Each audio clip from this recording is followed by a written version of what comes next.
right. Welcome, everyone. We are back with another alternative history research show, pyramids, pyramid technology, and alternative history research. Shem Jacobs and Elkman. Ryan with us tonight. How you boys doing? Good. Appreciate you having me. What's going on? Appreciate you being here. Well, I was inspired today by several different videos coming out. One I was trying to find to play before we went live, and all of a sudden it's not showing up for me. I believe it was done by Mystery History Channel or Mystery History Channel 2, but it was about Samir Izvanovich and updates on his work with the Bosnian pyramids, as well as that apparently he just did 3 weeks or 4 weeks in the jungle in Asia. I believe it's Indonesia. I could be wrong. Somewhere in that area, but investigating another pyramid mountain out there. And so it was new to me, and I'll try to find it before the show is done. And then not sure if you guys had a chance to watch the metamaterial and metaphysics Monday episode I did last night, but had an awesome, epic guest from Mexico, Faustino, I believe it is. Don't kill me if I got that wrong. Something along those lines. But we played a large portion of a presentation on pyramid technology that he had done before, and how he's doing experiments with electroculture with pyramids, and then he also gave some history showing just ridiculous, like vehicle-sized vegetables that one farmer down in Mexico, close in his locality when he was a child, was growing, and that this guy had claimed it was through knowledge from the ancient Mayans, and that he was right by a bunch of these pyramids as well. What kind of vegetables? There was a carrot the size of a little girl. There was cabbage that were literally 5 to 6 feet in size, like bigger than people. Like one seemed like it was with the leaves out and stuff. It was like the size of this entire flatbed back bed of a truck. And then that there was pictures of them standing in these cornfields that were like 12 to 16 feet tall, and then they had one of like the cabbage with them, and it was like from the 60s or 70s, I believe. Cool. And then he himself now is experimenting with electroculture with, oh goodness, what is the French channel's name? It will come to me. There's one really good channel out there. The guy's in France. I forget the name, but he's been doing it for about 10 years. Different electroculture. And then both through pyramids, making like copper pyramids, as well as now mixing geopolymer into it. And then also with Ormus monoatomics, like I'm doing. So it was quite the awesome conversation. Yeah, sounds like it. The growing of the vegetables thing is interesting to me. Did you ever see Praveen Mohan's experiment where he did that he was like on a table trying to put vegetables in these tiny pyramids for multiple days and see how long it took for them to expire? It was like the most silly experiment ever to try to prove that, because obviously it's not the same as a real pyramid. So I didn't even understand why he did it, but it was pretty funny to me. I missed those ones, and I like a lot of Praveen's work, though sometimes, he gets a little too excited and doesn't really fully go with the scientific method, which would help a lot more in these cases. But it's getting the idea out there, and then it's actually figuring out real scientific experiments that we can reproduce, do, and try out, and that lots of people out there have been showing great success with. John Wayne, pyramids and in Antarctica, right? That's another one that we'll have to do a full episode on, get all the back materials into. And I've got to talk with Eric Hecker again about his experience in Antarctica, where he actually was given a giant panorama of a mountain range down there taken by one of his coworkers while he was there that has a couple pyramids in it, and that he was able to see some pyramids while flying over from where they landed to McMurdo, or one of the other where he was. If you share my screen real quick, I have a picture of Antarctica from the 1950s that seems a little bit more detailed than what we get today. Heck yes. So yeah, this is from the Hammond World Atlas of 1957. This is one of my grandfather's books, and as you can see, they show a lot more green area in Antarctica, and there's also a lot more detail of what's going on down here compared to the maps we have today. So I know it's hard to see on Instagram.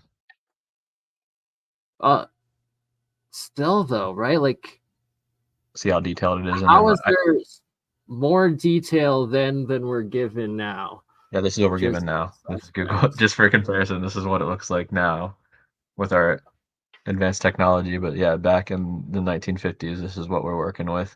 So you can see up to the South Pole, according to this map, I mean, it alludes to there being green around this area.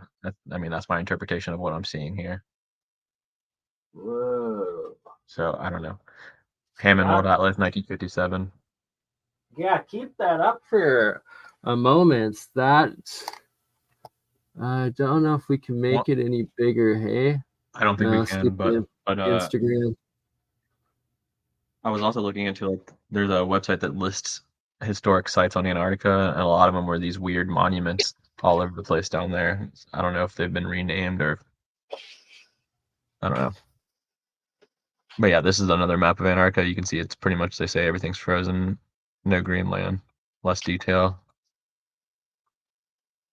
Right, like, and it seems like there's lots of different stations and like outposts and whatnot, different features, settlements and whatnot labeled there, where today we're given none of that. Yeah, really strange. I don't know. And were you saying that there was pyramids labeled in that one, or no? Oh, no pyramid. I didn't notice any pyramids on here at all now. Mount Sebely is labeled, but I mean, no signs of it being man-made or anything like that, according to this. And shout out Elkman. Yeah, in the old Island. In this atlas from 1665, it doesn't even exist. The North Pole does, but the South Pole isn't on here. Shout out Calyx. And thank you, Calyx member channel. Appreciate it. Were you gonna hold that up, Alexander? Ooh, got some fancy OG technology.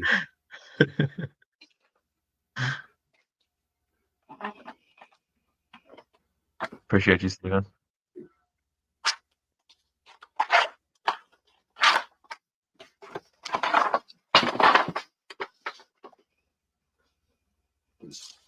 Sorry.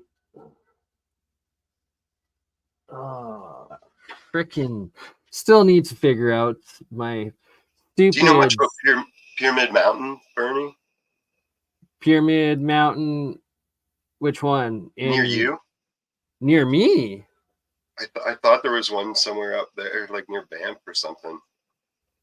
Not to my awareness, but would not surprise me at all. And I'm gonna have to search this now.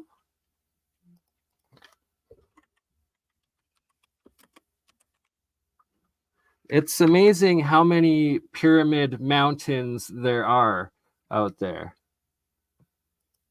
Oh, well, the one I wrote in the White Pyramid, but there's another one too called just Pyramid Mountain. It's in Alberta as well. Yeah, I wrote Jasper. Oh, sorry, Shem. Were you trying to share or? I No, I typed don't. in Pyramid Mountain, and it says Pyramid Mountain, Alberta. First thing up. Not seen this. Got me a new mountain to hike. Oh yeah, in Jasper. Yeah. Mount And then there's the McKean. White Pyramid in Banff too. And Mount Merlin, apparently, right close to Pyramid Mountain. Fascinating. That don't really look like a pyramid, though.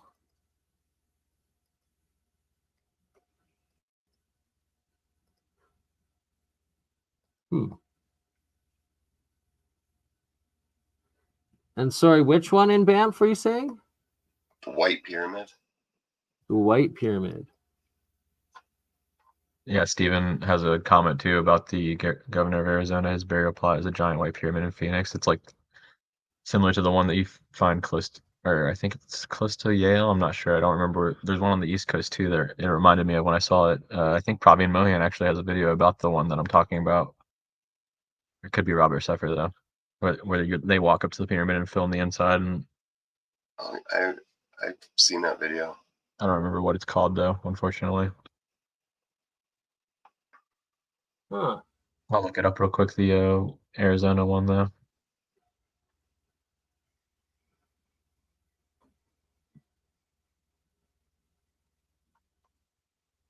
Yeah, Hunt's tomb.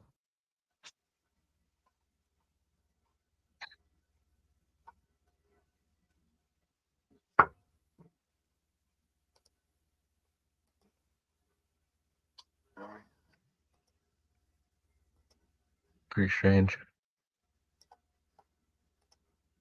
There's one of those in Toronto too. Right? Like there's pyramid mountains everywhere. I wouldn't be surprised if they build it in modern times though, but it is interesting. George W.P. Looks like Jordy Jordan from Wings of Redemption.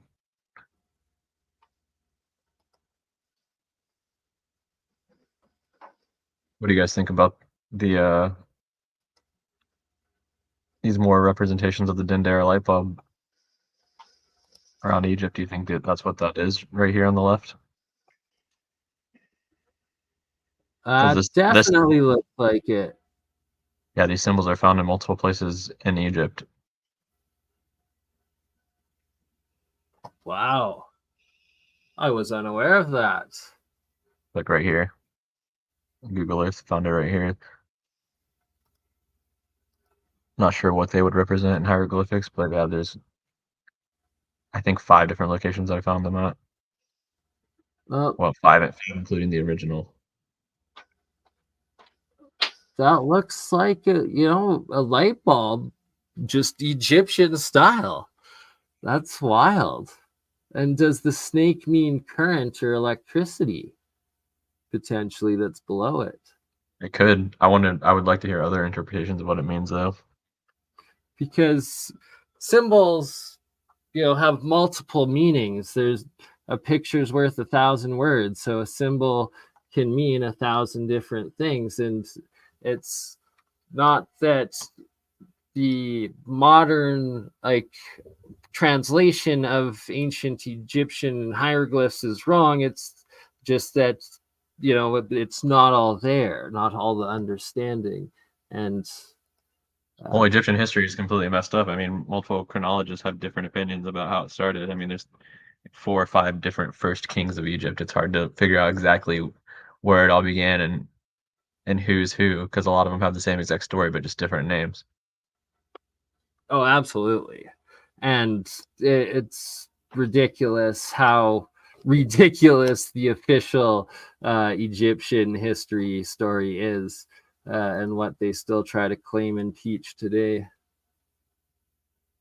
Yeah, I kind of agree with Magneto in the chat too, that it could be a plasma light bulb, like those plasma globes you get. 100%. Like, because it could just have a gas in there that reacts to whatever power is being generated from the pyramid. Exactly. The electrostatic energy in the area activates the vacuum tube, plasma tube, and turn it into a light. I wonder what else it could be, though. I mean, just I don't know. If you think, because people do speculate that the pyramids were a way of generating energy, so maybe they're some sort of battery as well. Because why would I mean, that's a pretty huge light bulb. You'd think it's impractical to make that a light source, right? So, I mean, they probably had alternative light sources if we're considering that they had electricity back then. What do you think? It's a homunculus or something? I honestly have no idea what it could be. It's one of the weirdest things I've ever seen. I'm not ruling homunculus in a jar out. That could be. That's funny. I mean, historical texts talk about them using different various oils to power lamps underground, right? And or inside of their structures. So they had like long burning oils that they specialized in. So I don't see them like, so that's the mainstream narrative, although it's not talked about very often. So maybe they didn't even need electricity because these oils could have had multiple effects on their body. Maybe they were actually like good for them to consume, the fumes from the oil, since they are inside, right? Yeah, We're talking about plants that are sometimes extinct today or unknown what they are. So yeah, they could be biogas digesters. Like the pyramids could even be gigantic biogas digesters. Basically, you throw a bunch of like compost into those things that John Levi was showing out in the desert, and then it creates a gas enough to power electricity. They're pretty cool. Kilns. Yeah, those kilns, like that's why most of them aren't burnt, because there's something called biogas digesters, and it was a way to create power with rotting vegetables. So I speculate that like that was a big farming area before, and then they just dump all their rotten crops or like waste in there, and were powered that way in the past, possibly. Very interesting, but because in Spain you have the same exact type of ovens in the old Carthaginian cities or Phoenicians. So it'd be interesting to find out, based on like what you're saying, if both those places had like a large agricultural history, and maybe there's something to what you're saying. Yeah, I'll bring it up. But I mean, I don't know. Yeah. If you're able to share, for sure. So this is in Ohio, where you live, one of the mounds / buried pyramids that you've been exploring. Yeah, this is Jeffers Mound in Worthington. It's in the middle of a neighborhood. As you can see, there's houses surrounding this. For some reason, they decided to spare this mound, even though they've torn down some of the largest ones. Like, for example, there used to be a mound on one of the busiest roads in Columbus called Mound Street that was apparently torn down to make room for a road. But this one here you're looking at still survives north of Columbus, and basically an area right north of OSU campus, like 5-minute drive. But the interesting thing about this is that the entire area around this is likely man-made as well. Like when I'm driving to get in here, this goes down into the river right here, but it's multiple layers going up. And do you mind making that full screen for us? Yeah, and then sometimes I'll walk down here with my dogs and stuff down along this river, and you can see old brickwork along the river where there used to be like boats or something. I don't know what would be there, but there was just like brickwork and docks and stuff set up all along the river. And really? I don't know. That's really amazing. You're gonna have to get us some footage of that too. And you're probably bang on with that entire area is like man-made and terraformed constructed. Like first off called Pyramid Street. So clearly there were multiple, and the fact that when we look at such sites as the Bosnian pyramids and all the research and discoveries Samir has made, and showing that the entire valley, including the waterways and systems throughout it, were all terraformed and constructed and part of the purpose and function of the sites. This area, well, in history they give multiple reasons for the earthworks existing. Some of them are even as simple as they wanted to be able to get inside the castles during a siege, which sounds insane, but that's what people like Herodotus and Diodorus of Sicily say in their some of the most important historians that we have access to. But the area that this mountain that we're looking at now is located in is like a hotspot for mountains in Ohio. And as you can see by this plaque here that's at the site, I believe that this one right here is the mound, and then this is an older, larger mound, and then there were earthworks all around this area as well, but none of them survived to this day. They have one little area that's I guess maybe this is where the wigwam was or something, that they, for some reason, they kept this. I don't know, it's just really silly to me. Well, it's to But show it's there. the insignificance. Oh, it was just this one little hill with this one little foundation that was wood that rotted away. Nothing to see here. Don't worry about whatever we excavated and destroyed and removed while building on these sites. Yeah, it's ridiculous. And you can see in the thumbnail here kind of what it looked like before as well. Well, I can't really go over it, but right here where my mouse is now, that's a map of the old site before it was destroyed, and you can see it kind of goes down to the river right here as well. And then up here there used to be like another river type structure that's completely changed now. Yeah, I mean, Yeah, we have serpent mounds here in Ontario as well. Not a lot of people know of them, but they're in Rice Lake. It's a National Historic Site of Canada. Really? Yeah, I'll bring that up, but show that biogas digester for a second before I explode here. yeah, let's bring that up. So that's how it works. You can feed any type of waste or anything that decomposes in it, and then it goes down into the digester, and then the digester collects all the gas, and then you can use the combustion to create electricity.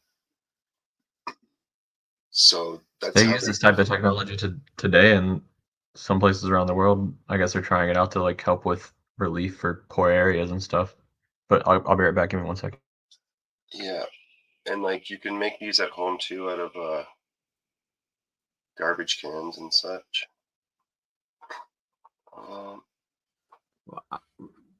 We're gonna have to try one of these. Just make your own biofuel. Yeah, like this. It explains a lot of like the cisterns and what's the basins and whatnot that are built into a lot of old structures, and also the pyramids in the surrounding areas. Oh, nice. Yeah. Yeah, so I suspect like where a lot of those old kilns are found with no burning in them, that's what they were, and they were highly like fertile grounds at one point that are no longer being used. When I was watching that one John Levi video, I knew what these were before, and it instantly was like, oh man, that's exactly what those things are. But yeah, that's biogas digesters, and It's all sorts of like I guess analog style power and just technology that the ancients used and built and utilized and incorporated into all of their functioning architecture and building and terraforming, and or had clearly a lot more abundance and what's the right word? Just healthier, freer living or developed living than what we have possibly even today. yeah, like there was more different avenues of creating energy, power, whatever you want to call it, before everything was taken over by the black ooze. Right? They've been using vitamin. They've been using vitamin for much of recorded history, though. So I wouldn't necessarily say that, but I do think that it's possible there are alternative energy sources. Yeah. Oh yeah, and a lot more, right? And it's kinetic work that it was through hydropower, through wind power as well, and through animal power, but then this biofuel's a great possibility with it. Yeah, I'll try and bring up another example of it. I think they found them in Australia somewhere too. And making different gases, that's also can go into utilizing in the function and industry of both airship potentially, as well as gases for plasma lights and stuff like that. Yeah, and all you need is a distillation column to do that, so that's easy peasy. But yeah, you are dead on with that too. And that's what I was thinking when Hans was mentioning last time too. He was saying that there's like a theory that the pyramids run like recreating hydrogen. So I kind of think that they could be using those to fuel like possibly airships or something. Like, I don't know. That's what I instantly thought as soon as he said that, because he said the vents were at the top or something. So Right, exactly. And that there's a very good chance of that. And with my own electrolysis experiments and just how easy it is to turn water into hydrogen and oxygen, as well as well, it's a little bit more advanced, but we're figuring it out. And for all we know, the ancients could have had it figured out of actually transmutating hydrogen into helium and then using both gases in the airship technology.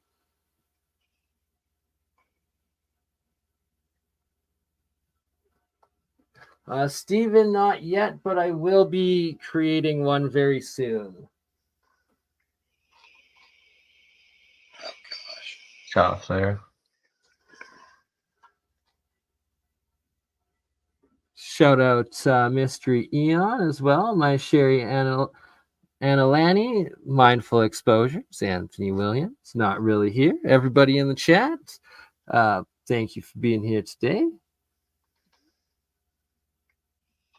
So what you're showing right now, Elkman, they're building with brick biodigester. yeah. So yeah, Looks like a lot of the runes that we find all over the place. yeah, and they even kind of look like silos too. And like some people like in their towns have water towers that are in weird shapes too. So they could also be some kind of form of biogas digester. And like with what you were saying, separating the different gases, like it happens at different heights in the column and at different temperatures. So like the tall obelisk type ones could be used to be fueling something that's up there. Well, especially the vents at the top. And then the turn of the century, all of the Art Deco style building towers that literally had airship boarding top roof, or yeah, the tops, I guess, whatever you call it. Yeah. I just don't understand why they would stop using it.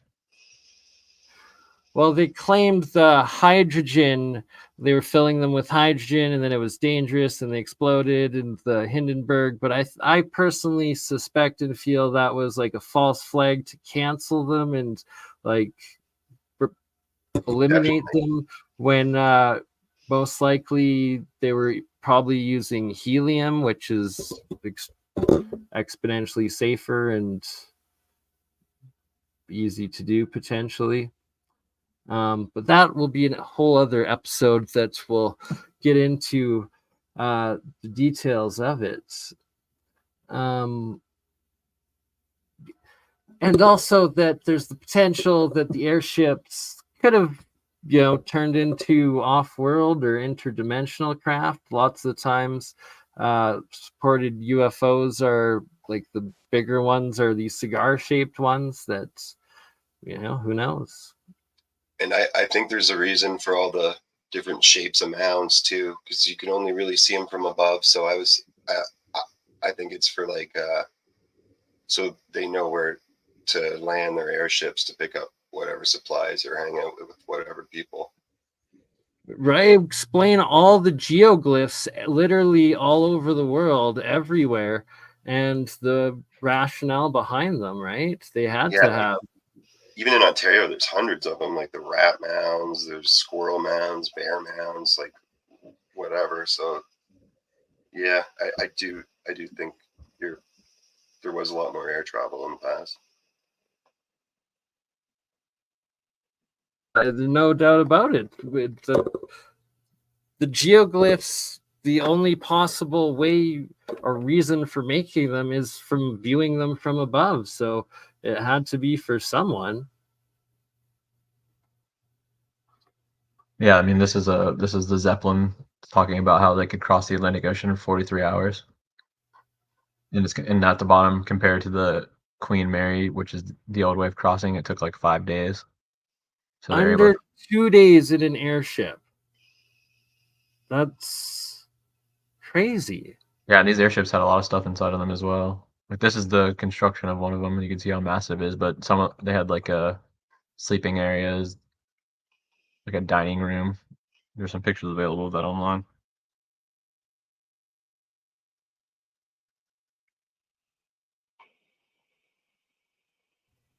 If it wasn't for the hydrogen, and if they were able to mass produce and use helium, there would be zero risk of fire and explosion, and it would be exponentially safer than a ship on water that could sink, because you don't have to keep fueling it to keep it buoyant or up in the sky, right? It's not like a hot air balloon where you have to keep heating the air. Once you have it trapped in that specific buoyancy, you'd be stable. Yeah, you're right. We were talking about the different uses of mounds earlier, so this is from Diodorus of Sicily.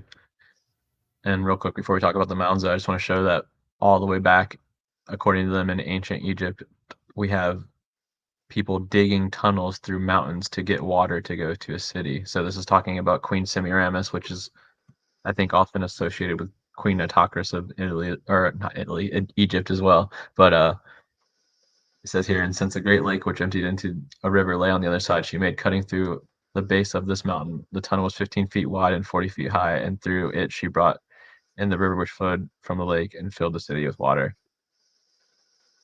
So it's what she did in Media. But anyways, it says here that after she visited Persis and every other country over which she ruled throughout Asia, everywhere she cut through the mountains and precipitous cliffs and constructed expensive roads. While on the plains she made mounds, sometimes constructing them as tombs for those of her generals who died, and sometimes founding cities on their tops. So cities on their tops, why is that interesting? Because if you look at Israel today, a lot of or that area in general, a lot of the places are called Tel, like Tel Aviv, for example. A Tel is a mound or like an artificial structure made by humans. So a lot of these cities are built on these giant artificial structures. Let's continue. Just like that one you showed in our last episode together, the entire. Boy, even that's smaller than what I'm talking about, because that's in, like, that wouldn't even, I don't even know how to describe how big it is, but and it was also her custom whenever she made up camp to build little mounds upon which, setting her tent, she could look down upon all the encampment. As a consequence, many of the works she built throughout Asia remain to this day and are called the works of Semiramis. So these works of Semiramis are pretty much lost to history. We don't know what they are. If you look it up right now, you won't find very much information about it. But I do think that a lot of the remnants you see all throughout that area could be these works. And also, what's interesting about Semiramis is that there's like an androgynous thing going on with her, where sometimes it seems like the same character is presented as a female sometimes and as a male other times, because you hear the same thing about, say, for example, like Men or Sesostris and of Egypt as well. So it's hard to tell who exactly they're referring to in this story, but yeah, someone did some great stuff in history apparently. So many. That's a fascinating point. And how many of those cities are built on these artificial mounds, mountains, and pyramid structures? Well, Luke was talking about a lot of them in England as well when I've had conversations with them before. So it seems like they're pretty much everywhere. It seems like it was just the normal thing to do to build these earthworks. Whenever I mean, I've seen pictures of castles in like in Gaul and like Germany, I guess you can call it, like the German areas and the French areas that have these massive mounds on the outside of the castle, and that lines up with some of the reasons that are given in history for the mounds, because sometimes they would literally just construct earthworks, I guess, according to mainstream history, to and like if they're doing a siege on a castle or a fortress, they would build an earthwork to be able to march the troops in there. And you see evidence of this, but it could be, I mean, that could just be a cover story, who knows, but it's just interesting that they had the resources to be able to build an earthwork on the fly to invade fortress. I find that completely fascinating. That is like, there's just so much that has been written out and covered up and lied about in our history and hidden in plain sight everywhere. Well, it seems like even since the beginning of time that like the earliest chronologists we have evidence of are already trying to like rewrite history. They're already doing what we're doing today. Like Herodotus or Diodorus, they're basically going through the sources. If we believe mainstream history to be what it is, they're going through the sources that they have, and they're saying like, oh, this isn't true, and this is why, and then they're correcting it, or they're saying like, this is what this person says, and this is what this person says, and this is why it's bullshit. So if we think mainstream history is accurate all the way back in like 500 or the 5th century BC, people are already questioning the sources that they have. So just think Right? about Like, how wasn't there 8 or 12 different accounts of Atlantis and what destroyed it or something like that? Or Egypt, or what created Egypt? I think it was something like that. And then Plato's or Herodotus was the only one left there that's made it. well, for some reason, yeah, a lot of Herodotus' work survives, but a lot of other people, we have a lot of stuff missing. But it's interestingly in the most contentious points of history, like the fall of Troy, for example. Diodorus of Sicily, his lost books are like pretty much around that period and a little bit after, and then also the Celts versus the Roman Empire is missing from a lot of these texts as well. So it's interesting how that it seems to be the same areas of history that are missing. But yeah, I mean, there's a lot to that. Some people speculate that the reason this happens is because a lot of these texts weren't even created until like the 1500s, 1600s in our history, and they're just basically putting them back way further than what they should be. But Yeah, and some not as far back and others way further. It, we oh man, flamenco, there's just so much to it, and it's so intriguing because it's like you wonder what he could be right about, and then there's just so much that's there's way more than flamenco who's questioning history. Like there's I I can think of 18, 20 different people who are doing the same exact thing as flamenco, and a lot of them are unconnected. I'm talking about over the last like 300 years. So he's not the only person who's questioning this stuff. It's just obviously, it's pretty popular right now with what's going on with Tartarian and everything like that. But like people like Isaac Newton, for example, question history. yeah. Like there's like these few German scientists in the 90s or whatever who were doing the same thing, but I'd never heard of the same work that was based off flamenco's work. I mean, there's so many sources. All these people are just saying that Scaliger Petavius history is not correct. See if I can pull some of this up actually. Oh yeah, Semiramis is allegedly also responsible for Babylon. It's the last thing to show with that.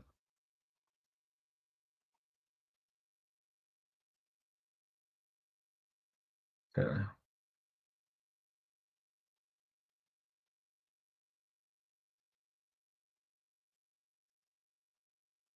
Yeah, so here's some people who have gone against Scaliger chronology.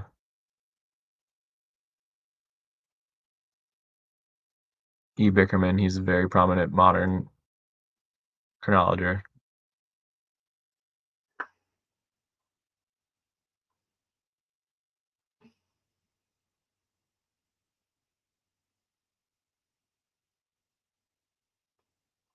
Yeah, exactly. So many, and I brought up Fomenko's name only because he is trending, and just how much he rewrote and focused on a new chronology timeline with everything. But you're absolutely right in illustrating and highlighting literally half of history um, figures question the official historical narrative, right? Well, the interesting thing about Isaac Newton too is he was so afraid to publish his research that he never wanted to come out. Basically, he lended it out to people who he trusted and said, "Don't release this." Oh, And I think, absolutely. His alchemy writings, and then what they call his oh, what do they label it as? Religious texts and prophecy texts, I guess I think is what it's under. But really it's just the science of alchemy, experimenting, as well as his philosophical and historical research. well, the interesting thing about Fomenko too is that the reason that he ended up doing this, he wasn't going into what his research expecting to change chronology. Basically, he found this coefficient d that Robert Newton calculated was from 700 to 1300, where the moon would have had to have been accelerating in order for it to make sense. So he was doing some problem where he came across this and he's like, this doesn't make sense. So he basically combined this Robert Newton guy's calculations with N.A. Morozov's changes of the eclipse datings in relation to events like in Herodotus or Diodorus of Sicily, because they talk about the sun darkening during a battle or whatever in all these different sources. So he combined that together, and when he combined those two things together, he realized you no longer had to have an acceleration of the moon during that time period. It basically evened it out. So when he did that, he's like, okay, well, chronology is wrong. So that's when he started going back through every single source in history, literally every single source, and reading the source and dating it and getting all this extensive research done through everything to determine his thesis that a lot of these texts were basically either forged or created between the 15th and 17th centuries in order to create some sort of false narrative for whatever reason. He doesn't say Scaliger and Petavius are intentionally doing this. He alludes to that they could have genuinely been trying to make a real chronology, but for some reason there's someone else, a higher power behind this, that seems to be causing this.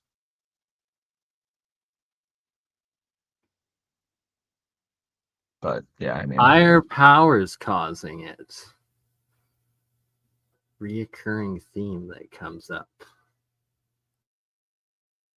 yeah, I mean, it's pretty interesting stuff. It's really hard to explain briefly. Oh, it doesn't just need its own episode, it needs its own whole series to get into the depths of it.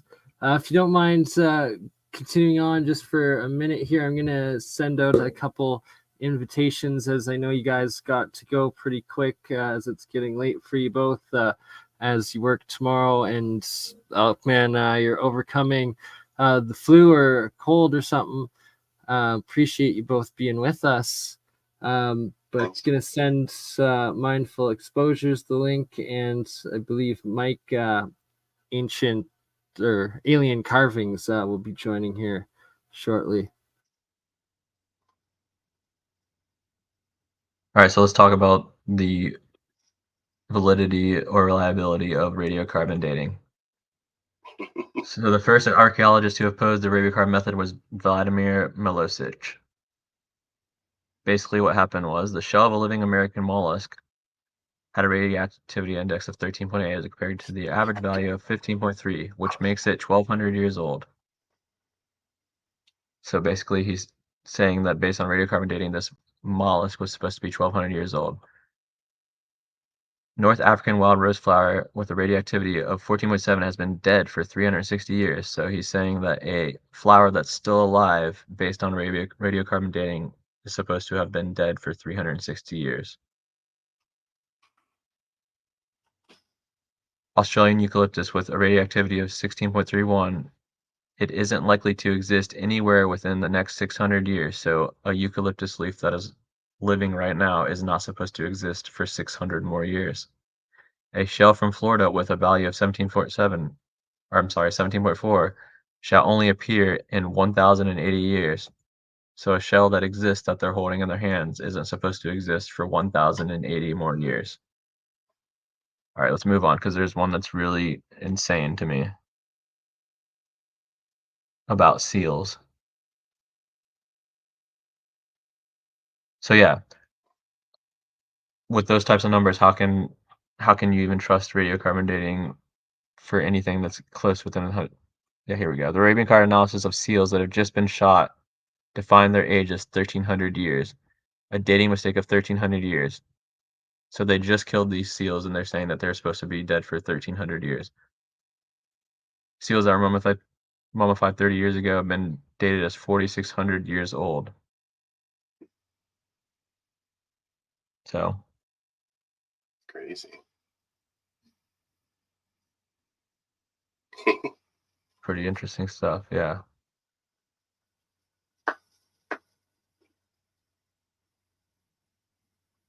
Petrified tree logs through multiple sediment layers has entered the chat. It's a comment. It's a good one.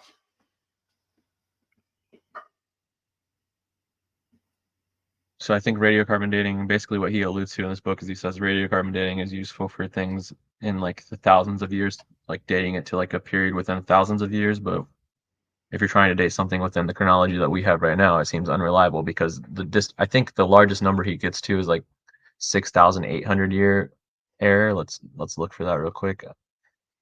I don't remember off the top of my head, but I think the largest number was like 6,000 years or something. So just think about that for a second. Our history is like probably like what, 5,000 years. That's strange. So Like, there's a dating era right here for 45, 70 years for those seals that are mummified. So I mean that's just outrageous. But that I don't. is. We're gonna have to our next conversation with Samir Zvanovic go into the radiocarbon dating mishaps and accuracies because I believe he also is pretty well versed in understanding it a lot more.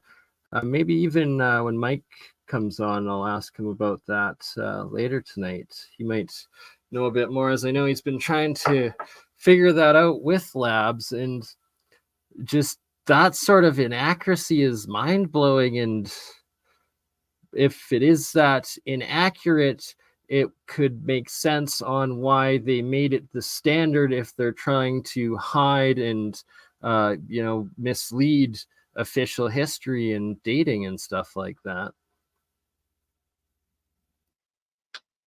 Yeah, I'm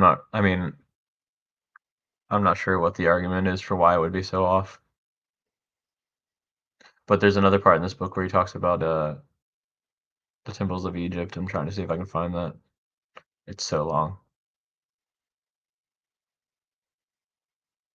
Basically, he uses the Dendar long and short zodiac to kind of prove the year they were built in based on the picture of the zodiac's position in the temples.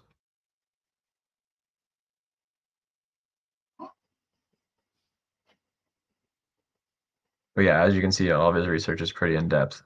It's not just like he started in I think 1972, and now we're in 2023, and it's still going on to this day. Like the 8th volume just came out like within the last 4 months of his chronology. The 8th volume just came out, so like this is still ongoing research.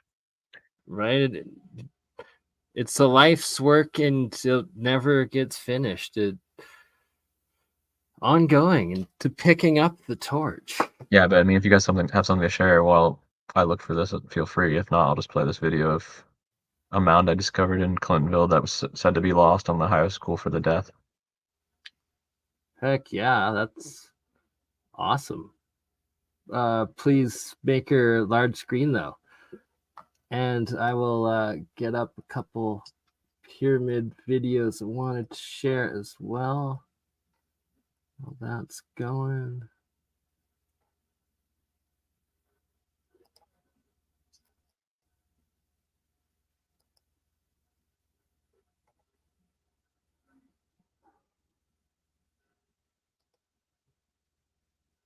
I just don't even understand why they would lie about history. I mean,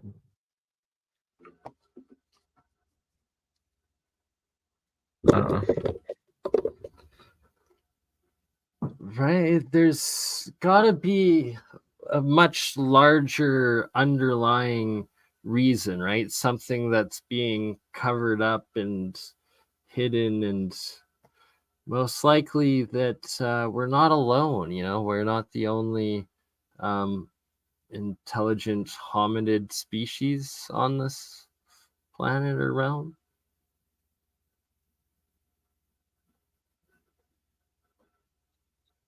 Yeah, please do, Stephen.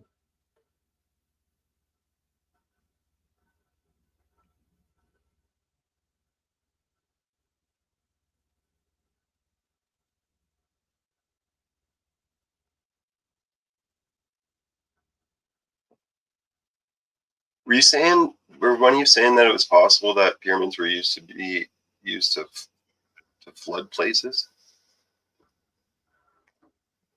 Um, No, I I have was not heard that.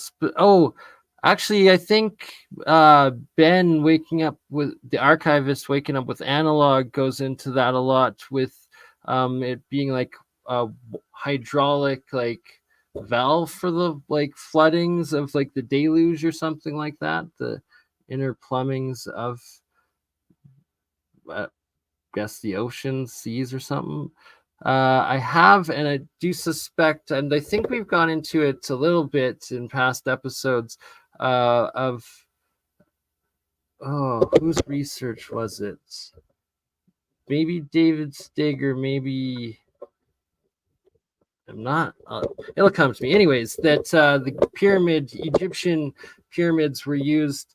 They have underground shafts leading out underneath the deserts, as well as connecting into the Nile River in several places, and that they were used for irrigation and water management, and a huge part of their function was hydraulic. Well, I think it's Herodotus says that the first king of Egypt basically created some sort of dam system at part of the Nile that they had to improve constantly to prevent the area of the pyramids from being flooded. And the way he was describing it made it sound like to me that it could be used as a weapon to flood the area of Cairo. And then you do have a lot of Egyptologists that talk about the Sphinx and the pyramids being underwater at some point. So when I read that and I thought about that, I did think it was possible that the Nile does have something to do with that, and a lot of those dams and stuff around there, if the dam still exists to this day, because we're talking about ancient sources that I'm referring to. But they were talking about back then how I think his name was Men built certain dams to control the flow of water in the Nile, and they even refer to it being able to flood Cairo specifically.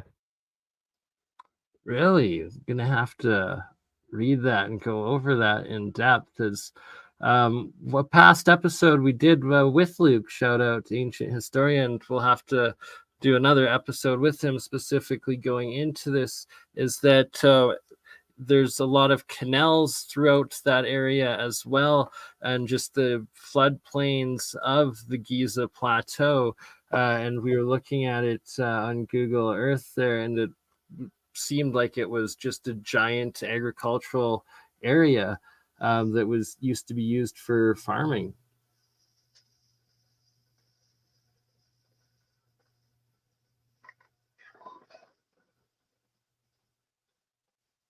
All right, so let's check this out real quick.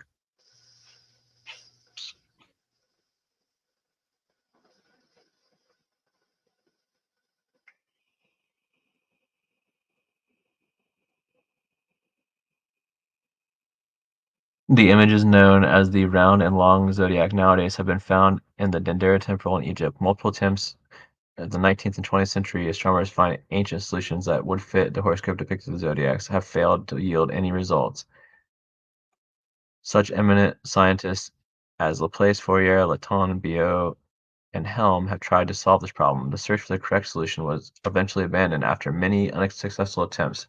Nowadays, the temple and the horoscopes are dated to 30 BC and 14 through 37 AD. However, it turns out that there are exact astronomical solutions. We shall give a very concise account of the matter, especially in part 2 of Cron 3. Okay.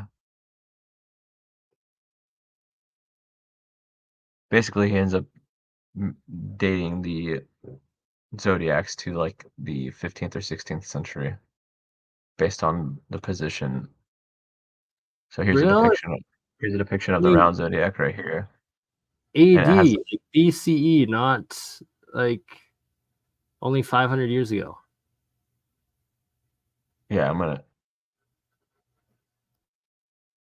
there's a part where he brings up I think it's his sister or something, who she's an astronomer and she dates it. What book is this? This is Flamenco's New Chronology, History, Fiction, or Science is the official name of it. So Flamenco is still alive, and he just published this a few months ago, correct?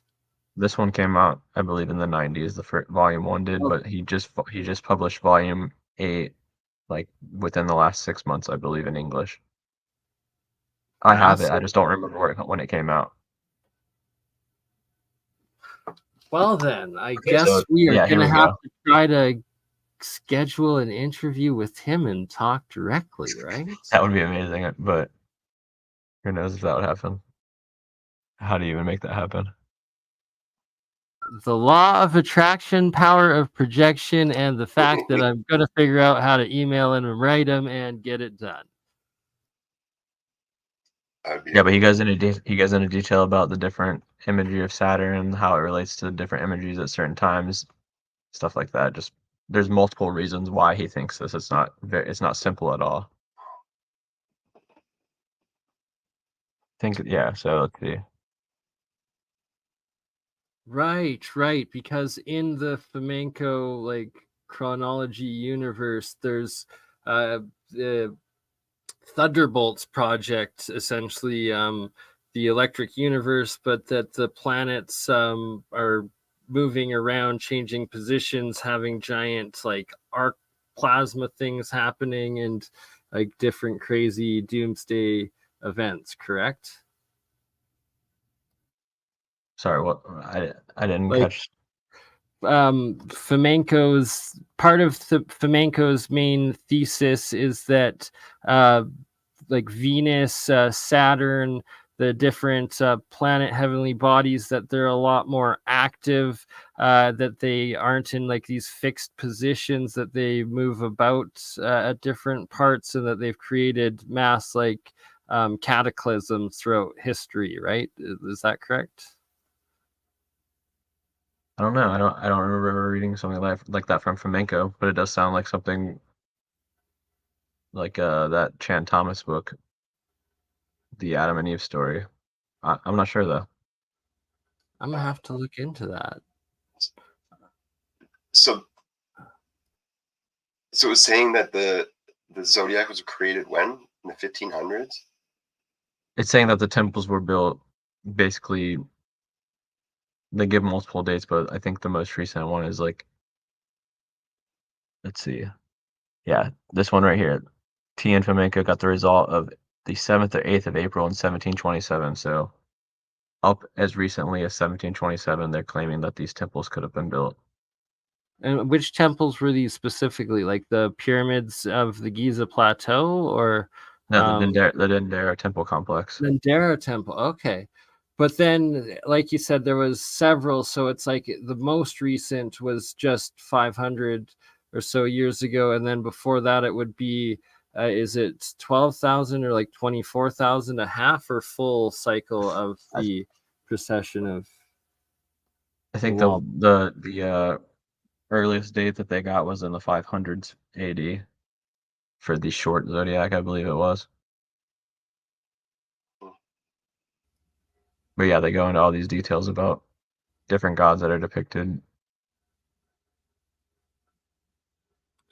So I believe my understanding, if correct on how it works, is that it would have been that it could have either been built just that most recent time, 500 years ago, or then the time before that, it would have had to be pre-cataclysm, like during the Younger Dryas time, either right around the time of the catastrophe or an additional 12,000 years, like so 24,000, or is it 26, whatever the precession of the equinox time is. Like, well, I don't remember full. the date that Chan Thomas book gives for the last cataclysm, but I do know he says they're very frequent, and I found that book absolutely fascinating. I don't know, there could, I mean, there's just so many possibilities of how often the cataclysm could be happening. I mean, people like, Absolutely. example, like So, people like sorry, Jason Sears give 138 years, so 138 years is like the fastest one I've heard of. But like 100%. To clarify, what I was specifically speaking on was the official geological, archaeological time frame of 12,000 years of the official time being the Younger Dryas time frame of the last ice age, and then it's like melting, the cataclysm that Graham Hancock, Randall Carlson, and so forth have put forward the evidence of. But either way, it was when all the megafauna died off, and supposedly when man came up or whatever, and there's no sort of history before that. As far as civilization goes, I guess, in the official books. Point being that it's also the cycle of time of the precession of the equinox, or what they call the wobble of the earth, the amount of time that it takes for the precession of the different equinoxes to circle through of what rises on the horizon and make it back in a full cycle.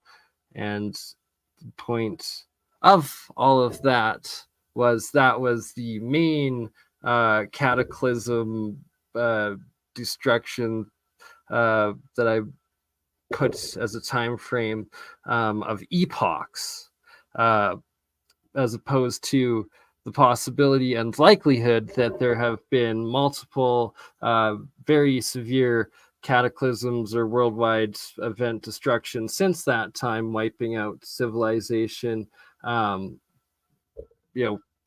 frequently, it seems. I'm gonna stop my rant now. Well, to me, it seems like a lot of the stuff is just keeping track of where certain things are in the sky for some reason. Now, is that reason a cataclysm? That's up for debate, but it does seem likely because what are the reason what they have? But that also, based on the time scale you're giving, that means that people have been passing down this tradition for thousands of years. So to me, the more practical idea is that it is a lot shorter, because I don't think people would have been able to pass down those oral traditions or written traditions for as long as we would be imagining with that time frame you're giving. So, but a very important thing in Freemasonry and a lot of these mystery religions is the two pillars. They have the pillar of the sun and the pillar of the moon. One is supposedly, they're both written with this secret information on them. One is supposed to be able to survive the water cataclysm, and the other one is supposed to be able to survive the fire cataclysm. So that's why there's two of them in some circles, is to preserve this knowledge based on which cataclysm happens, because apparently there's two different variations. Yeah. They also need to track them so they could travel, like nautical. Yeah, I mean that's another good point about why they're important.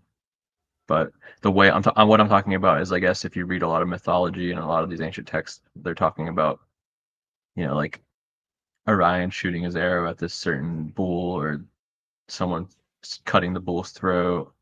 You see what I'm saying? Like they're just like the serpent coiling around this certain constellation. So it seems to be, just, if you believe astronomy or astrology at all, it seems to be describing the stars or the bodies in the sky moving in certain ways for whatever reason.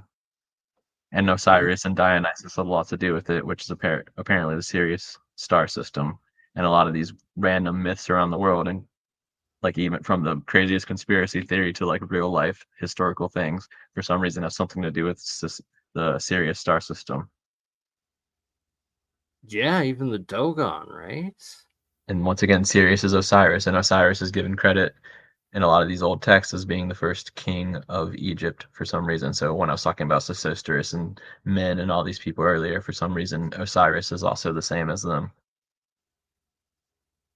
It's really confusing. It's very confusing stuff. I don't claim to know what I'm talking about. I'm just saying that's what they say, and I don't know why they say it. Right, the common theme everywhere, and that you're absolutely right that there's like it seems like the world or there's Armageddon, like destructions, cataclysms have happened time and time again, and that most of the time there's these different gods that are responsible for it, and that somehow what's happening in the sky above somehow affects it all, right? Like it happens during these certain like movements of stars or different phenomenon, stuff like that. Records of like the sun not rising for days or it reverses and stuff like that. Well, here's a guy with a musket on the back of a horse during the biblical apocalypse.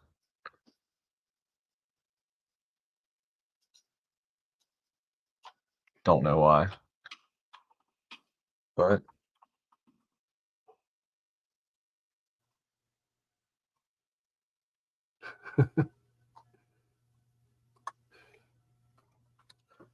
Mind-blowing stuff. Oh yeah. This one.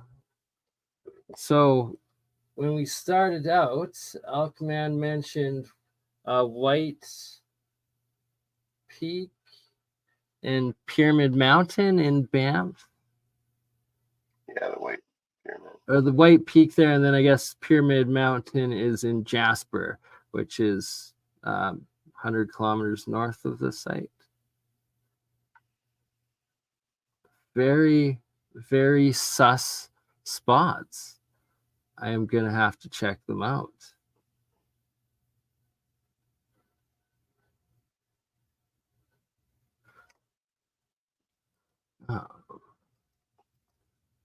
Sucks we can't zoom. Or can we zoom? Nope. Hey, Bernie, you know those kettleballs or whatever they're called? Are near you? Are they near shale? We were talking about this last time, and they could well be. There could be shale deposits within. I believe definitely oil fields around that area. All of Alberta has oil fields, and I'm pretty sure we passed some oil pumps on the way driving in there. Officially, I believe it's all sandstone there, but what's to say that there couldn't be shale beneath that?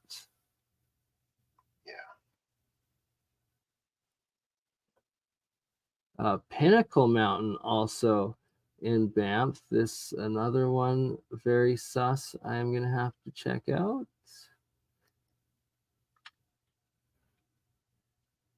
The Three Sisters. Have you heard of them? No, but I wonder if they line up like usual. They're, I guess, in front of Canmore, right before Banff, in the Rockies there, and there's legends of three native indigenous princess queens being carved onto the backsides of them, and I really have to plan a backpacking expedition in there to explore it and try to document it. Several years ago, I checked it out with a buddy on Google Maps, and the one image that like it had, it was like just pretty much identical to Julie Ryder's Giant's Playground in Montana, of like this giant megalithic mountain amphitheater style mountain. It was like all terraced blocks, like almost pyramidal going up it. And then apparently also it's where a bunch of like the major ley lines intersect as well, I've heard. Cool.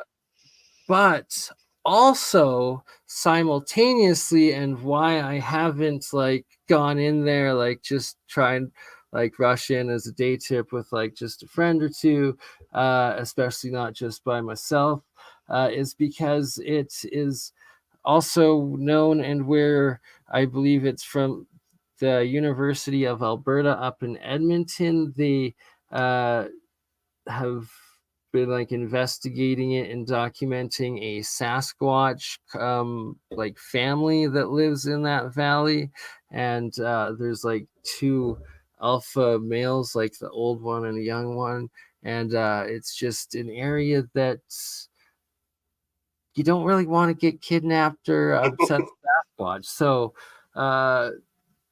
yeah, it's gotta go in properly with enough people, do it properly, stay for a day or two, camp out, explore it properly, not get abducted. And Maybe you do want to apparently, get abducted by Sasquatches. but no, you make friends with them by like leaving them offerings of like fruit and stuff like that. And yeah, there's a whole series I saw on YouTube released by a professor of the biology department in U of A in Edmonton. And last I heard, they were applying with the Canadian government to get, they had enough evidence proving the Sasquatch and documenting it to get it on the endangered species list. This was several years ago, and I've never heard of it or been able to find it since. So I'm gonna have to look into that one again too. And yeah, y'all got any cryptid experiences, stories, or events you want to discuss or questions? I've never had an experience with any cryptids, but it'd be nice to have one. I can't recall any either. I've seen like a big blue fireball in the sky, and it just kind of like it wasn't like a meteor or like a comet or anything, but it was like hovering, and then it like kind of flew off. And then like I went home that day, and then other people had posted videos of it on YouTube. That's epic. Yeah, they're all gone now, though. They're all taken down, every single one of them. That's why I created a YouTube channel. Like this was a long time ago, so I could save them all because I had no way to save them, but they were all deleted. Right. But yeah, that's kind of interesting. But if you go back and I researched it, and they say that it's been happening for years, and like people always say they see these big blue fireballs go into Lake Huron, and that's really close to where I'm at. So yeah, there could be some paranormal something or other happening there. Sounds like it. That's epic, brother. But never any Bigfoots or I don't know, giants or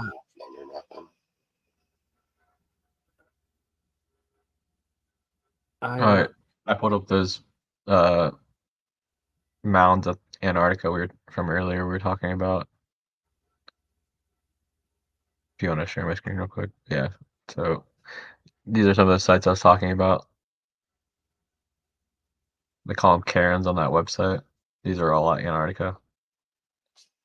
But you can go to the Karens. The Secretariat of the Antarctic Treaty website, and it has a list of all these sites. A lot of them don't have pictures, but if you search, sometimes you can find some.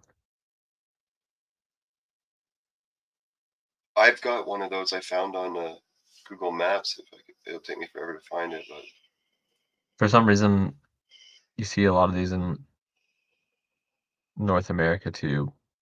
I don't, just in like in the middle of the woods, or if you're like canoeing or something. Because the few times I've been canoeing, I've seen sites like this. Are they burial sites? And also Well, some potential. sources say that they say they're like burial sites sometimes, or they're just places where for traveling to point to know which direction to go next. So like landmarks, I guess. That's the story I've been giving when I asked about what they were in North America, at least.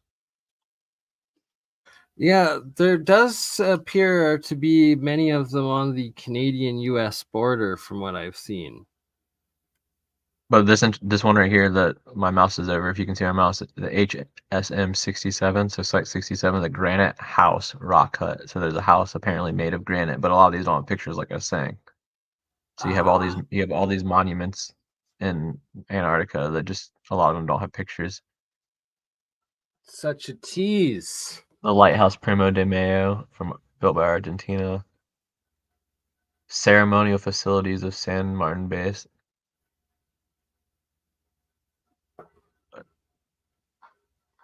Yeah, you get it. I do suspect this. 2QIK for you games. Humanity will learn its true history and past when all of the sands of Giza have been uncovered, I suspect and believe. Or when the ice of Antarctica melts. Yeah. Right, because another possibility, of course, was the crustal displacement, and like during Einstein's life, it was a giant debate, and that in the end, I believe he said that he sided with this catastrophism, pole shifting crustal displacement theory. But who really knows? I sure don't. But I'd love to, figure it out one day. Like, to finish off with like the pyramids and the Devon Island pyramids, and shout out to you, Elkman, like showing that map and then us being able to find those pictures of the pyramids there. And I suspect that by the description of Devon Island being the largest yet uninhabited, yet the pictures were given of the entrance are these terraformed canals with pyramids around it, and told that only NASA operates there to test its rovers in extreme conditions. I suspect that it's one of the 4 islands in the Mercator maps, and like that supposedly surrounds Mount Meru and the North Pole, that have like separated by the rivers in, and that could that Devon Island be one of those 4 that either had like pygmies or giants written on it that inhabited it? Possibly. Next time, maybe we could get into some North Pole maps. I've got a lot we could get into, really old ones. Yes, please. Let's aim for that. Possibly tomorrow, if you're down for doing it again. I'm down. Can do part 2 with Woo Woo Wednesday. I will just check if Wednesday right now. Early Woo Woo Wednesday. Right, exactly. Woo Woo Wednesday. I can edit it and put it, release it for the morning. It's officially Woo Woo Wednesday, going into part 2. But we will be back for official part 2, tonight or tomorrow, I guess, depending what time it is where you are. It is now 12:30 where Shem is, and Elkman, so you guys need to get to bed, and we will see you tomorrow. Any last things you wanted to discuss? Yep, appreciate you having me. Shout out to the chat. Appreciate you being here. And Elkman, I know you and your family fighting the flu or a cold or something, feel better and get some rest. And hopefully we'll be able to see you guys back here tomorrow, but we'll aim for a little earlier in the night. Sounds good. I'm going to play a bit of last night's pyramid technology presentation in electroculture here, and should be back shortly for part 2 with Mike from Alien Artifacts, or Ancient Carving, Alien Carvings, I believe it is. But the Mexican glow in the dark carvings, artifacts, big update. I guess the 2 supposed mummies from Peru that he had purchased, there's been an international ruling on them, and that they are also, well, anyways, we'll get into it with them. For now, I'm going to play some pyramid technology from yesterday. Thank you all for being here. Make sure to go subscribe to Shem Jacobs, aka Tartarian Truth, and Elkman. And Elkman, what is your second channel? Earth Gazer. Earth Gazer, correct. I'll put them in the chat in a second. All right, have a good night, everyone. Peace out. Much love, brother.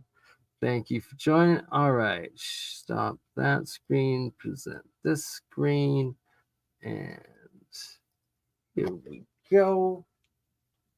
We got last night.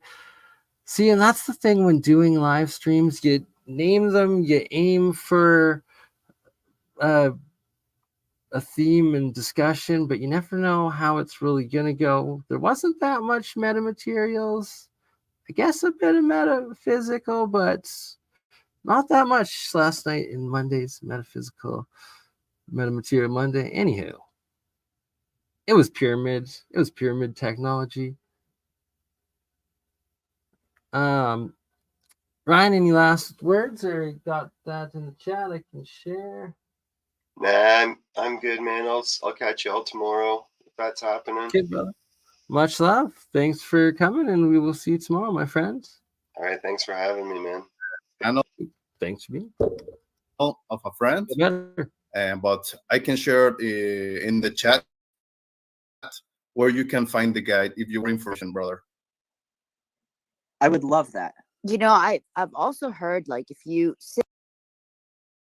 That's very interesting because this type of antennas are very healthy, not only healthy, but very healthy. And that's pretty safe.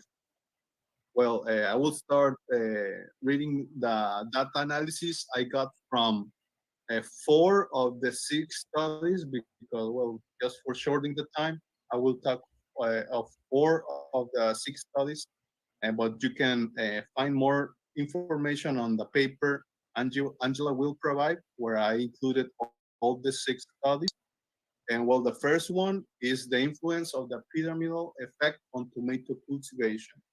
The study investigated the effect of black Buckaroo Woods pyramid on the growth of 3 tomato cultivars, measuring several parameters every 10 days. All cultivars were found to show improvements on the pyramidal effect, although results varied by cultivator.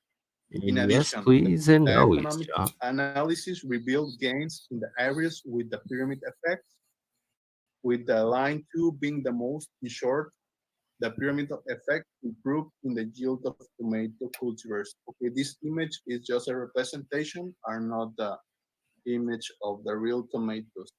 But in conclusion, the pyramid helped the cultivation of the tomato. We also have another study. The name is the germination of green gram with influence of the pyramid energy in lunar days, which is interesting because they took the moon cycles in consideration in this experiment, and they looked at the impact of 2 types of pyramids, polywood and copper, of 2 different sizes, and the germination of green grass seeds during the lunar month. The pyramids were observed to improve the germination, mean root length, and fresh seed weight compared to the control group. although they did not significantly affect bake dry weight. Copper pyramids and larger ones provide to be more effective, and germination was greatest during the first half of the crescent moon phase and the second half of the crescent phase. So they got uh, the best germination using the small copper pyramid and the big copper pyramid. They also used other material. They got good results, but not as good as the copper pyramid, which also our teacher has told us to. So there's another summary of the third study, which is the effect of the pre-sowing incubation with a pyramid on germination and seedling growth. And well, this study shows also that the copper pyramid is much better than wooden pyramids. That's the conclusion on this study. And while she used she made the pyramid also to be facing north south, and well she used all the correct angles also, and well she got great results on the copper pyramid. And well the fourth and final study in this presentation is also about germination of green grams seeds, and it is found that after 72 hours they got the most growth in the pyramid, and the pyramid placed seeds with very great results from the others that they did not use the pyramids. So that's where we got it. And well, the summary and conclusion is the studies on electroculture and pyramidal energy showed positive results in plant growth. Best results are obtained bigger. Welcome, Mike. Pausing it there. How are you, sir? Doing good, man. How are you? Doing great. Glad to have you. Yeah. Been a minute. It has. Hope you and the family had a happy holidays. Yeah, holidays were good, and been trying to stay warm here the last couple of weeks. It's been a blizzard out here, so we've been. I'm sure you're probably getting the same, huh? Oh yeah, she has been nasty up in the prairies of Canada. My God, it was minus 45 with wind chill, like minus 40 without it one point for a couple Wow. days. It was just nuts. And it's like that's Celsius, and I guess like minus 40 Fahrenheit and Celsius kind of become the same. So it's a bit crazy. The truck died, or the battery. It was just the battery, but froze my old battery. So I was stuck at the girlfriend's for several days, but it was okay. And finally warmed up to a balmy minus 10 degrees Celsius today, which is like actually really warm when it's been that ridiculous cold. And got a new battery at good old Canadian Tire.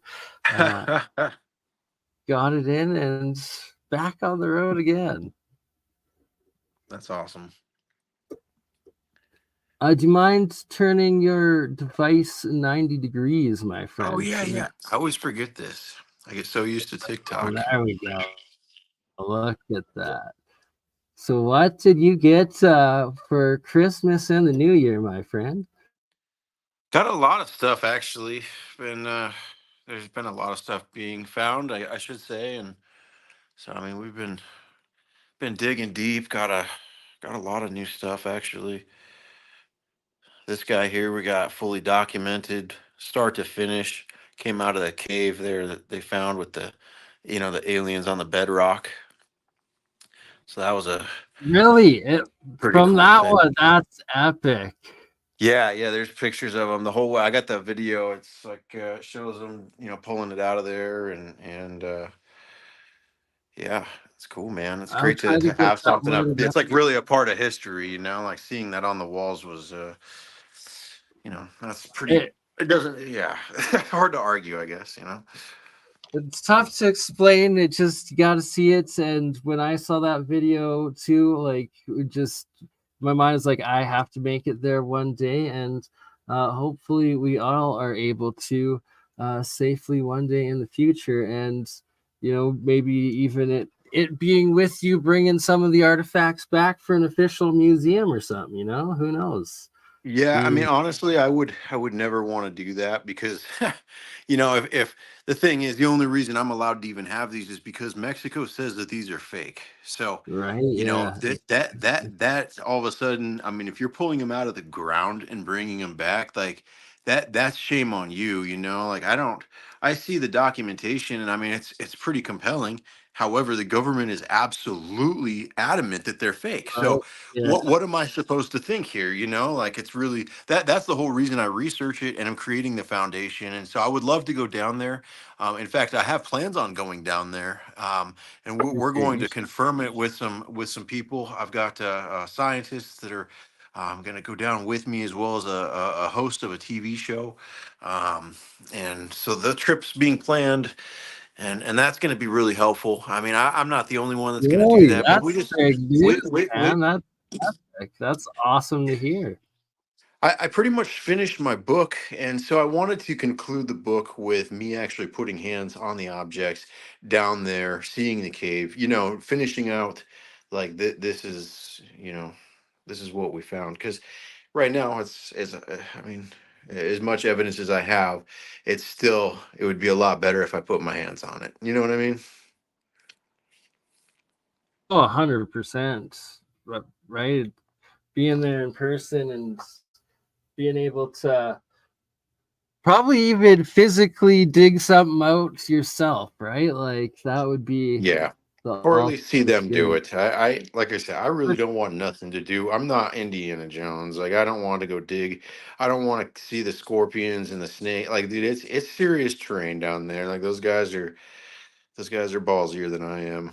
Uh, I'll watch it on TV. Like I don't want to, but I definitely want to Fair see it enough. in person, and I want to be. I Experience mean, to the go inside cave, of that cave, yeah, right? The I cave definitely. of the carvings.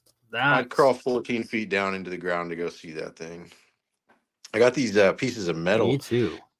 and it's an interesting. It almost seems like a bronze alloy. I'm going to go get the XRF testing done next week. But look at this one here. Just the precision of it is just ridiculous.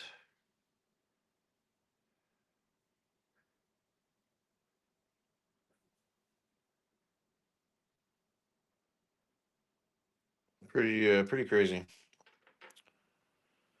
Actually, have a ring that's. I mean, there's no way it would hit. I could fit two of my fingers through it, and it's quite a bit bigger than that even. Right? And was it Sumerian inscription on the back or Proto-Sumerian possibly? Honestly, the back of these, the symbols, I don't really recognize anything in Oh relation. And yeah. now what I do recognize actually, the other place I see those symbols like that are on the back of these little statues. Let me see if I can get it to focus here. There we go. Yeah, you can kind of see like similar type of scratch on the back of Uniform. these things. Yeah, I don't know, but it's definitely not the same type of symbols like you see here. I mean, this is clearly one of the winged cows from like the Anunnaki depictions, Right? and The even this type Babylonian. of language has a similarity. It's not the same, but it definitely has a vibe versus something like um, well, like on this pyramid here, you can see the different types of writing and symbols. I guess water, and these are all found in Egypt here as well. Yeah, those are straight up hieroglyphics, cuneiform. Mhm. But it's not the same as the stuff you would find down there. I got this skull here the other day. They didn't know what it was. It was found similar to where these other skulls that I have are, and but I think we identified it. I've got to do a test to see if it's a fossil or not. But the conclusion would be this thing. It's called a leptocyto or something like that. It's a dog from like 9 million years ago. So if that's the case, it should be a fossilized bone. I should be able to test that fairly easily.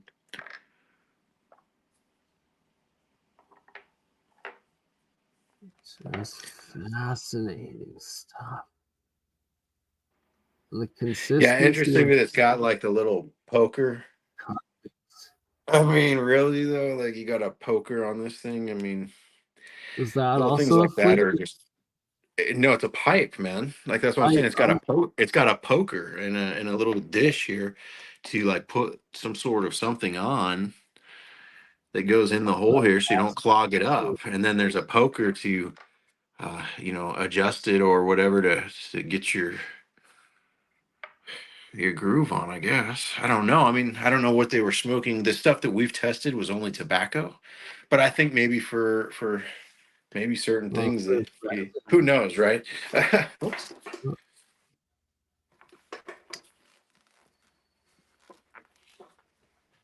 Do they all glow as well, or? Not everything does. But here, let me turn this light off here. Almost knocked it over.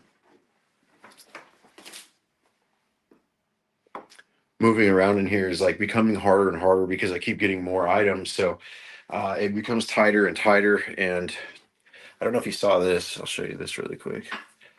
Oh, but wow. it's a lizard type person. And we saw this guy he's been shown on quite a few pieces. This is like a 4-foot disc. And but it's cool to see the 3D version. That's Yeah, gotta give you full screen there. Can you actually like just slowly go over that? That's insane. yeah. How to get that detail? Is it possible even on his head to get the inscription or symbols on him?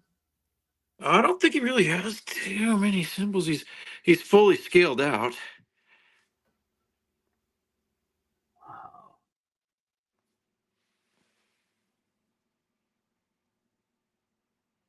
That is Pretty amazing work, though. The stone itself, like the way they use these stones for texture and different ideas is, and I'm sure he was holding something, but there was nothing found. So, or it hasn't been found yet. That's the thing. I mean, if it really was a mud flood, then some stuff's going to get carried away. Yeah, it's crazy. This is a really interesting piece. A lot of really interesting symbology on this piece here. And reptilians, anyone? Like, my God. Yeah, there's also this guy down here. Let me see if it's not focusing for some reason here. There we go.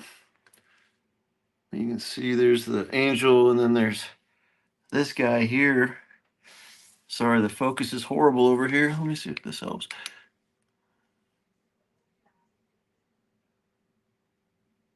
It did. Yeah, it's like I thought it was like a thoth, but it's not. It's a little You mind different. do that again? Yeah, it definitely gives good highlight. Atlantean or something. I don't know. Right, the Egyptian gods potentially.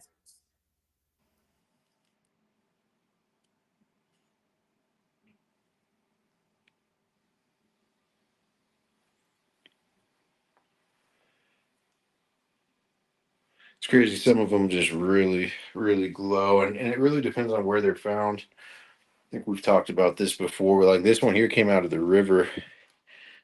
You can see it's been in the river.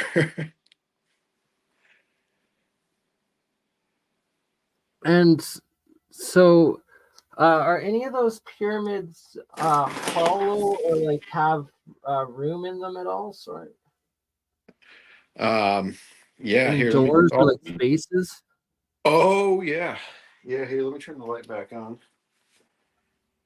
Because we're just finished doing episode yesterday on electroculture and pyramid technology, and going over pyramids at the start of this show.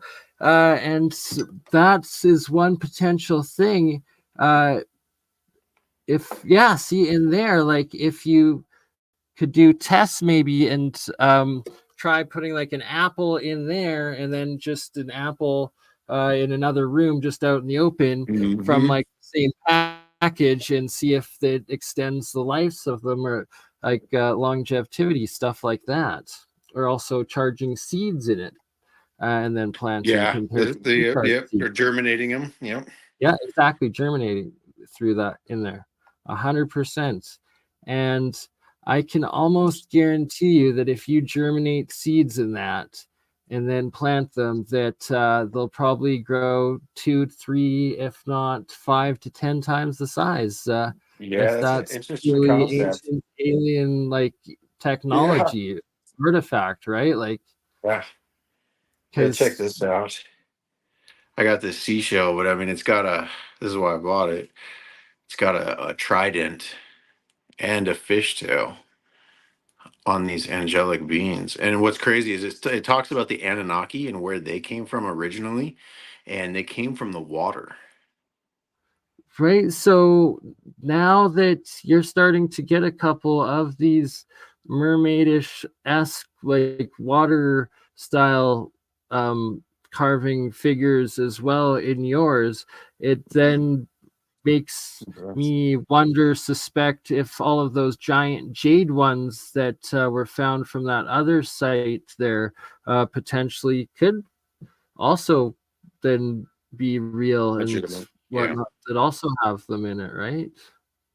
Yeah. Well, I mean, you can't trust nothing that any official thing is going to tell you at this point. That's definitely my consensus. Seeing the stuff come out on Friday about those bodies in Peru, I about lost my lid. I mean, I've done extensive research on this to the point where, I mean, I know for fact those things are real. I've tasted them. You know what I'm saying? Like, I mean, from being around the dust and stuff that they provide, like, Right, like I where's I the know the actual smell, I know the texture. Like, it's not anything that I've ever seen before. Anyways, show me but the lab and the process that they supposedly are testing them from and got these results from, you'll never right? see it, I Like, promise. And what I've actually heard is that they may even try to produce false ones to shut it down or whatnot, or they may actually provide results, but they're not going to be of the stuff that's legitimate.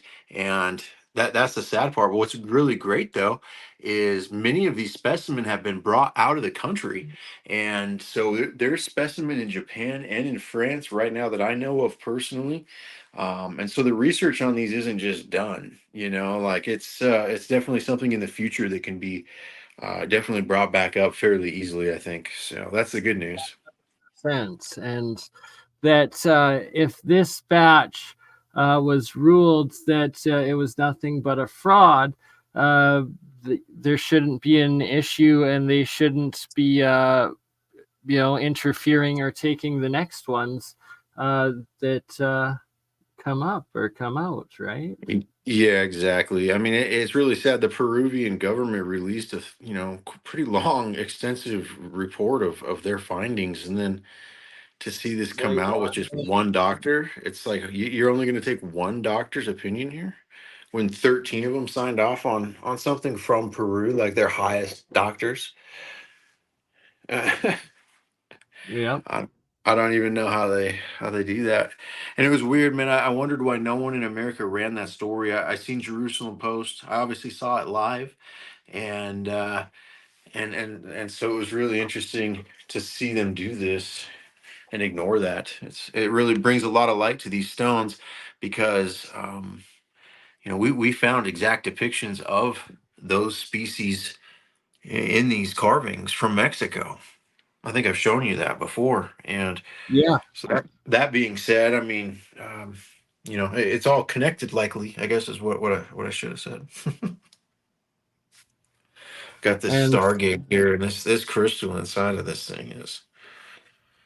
It doesn't look like much, but man, oh man, it is really, really like. It almost feels like water in your it's hands. part of it. Really? Mm-hmm. Something It's you really have to bizarre. experience. And there's a part of it that glows, like there's an inclusion inside of it that glows green.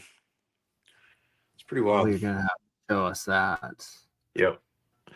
Yeah, both these new skulls both glow as well. Here, I'll turn off the light again here. Right, like glowing skulls. Hang on, it'll be 1 second. There we go. One of these days I'll get like a remote for my lights so then I don't have to deal with this. Right? I need to think. I'm 24. going to take the crystal out of there and not try to do it around a bunch of breakable things here. Safety first for sure. Oh wow. Oops. Sorry.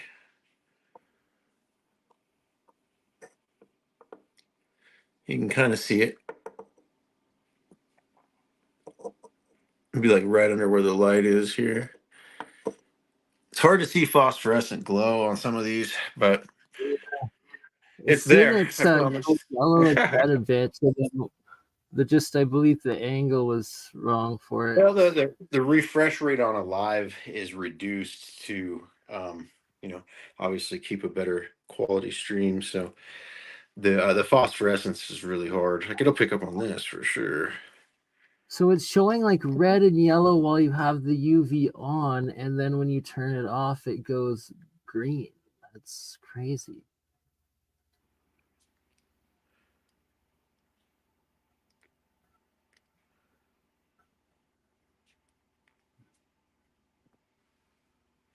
Blue one is just wow. Which piece did that come with again? Was it one of the tables or the star calendars? No, that was found all by itself. Okay. Yeah.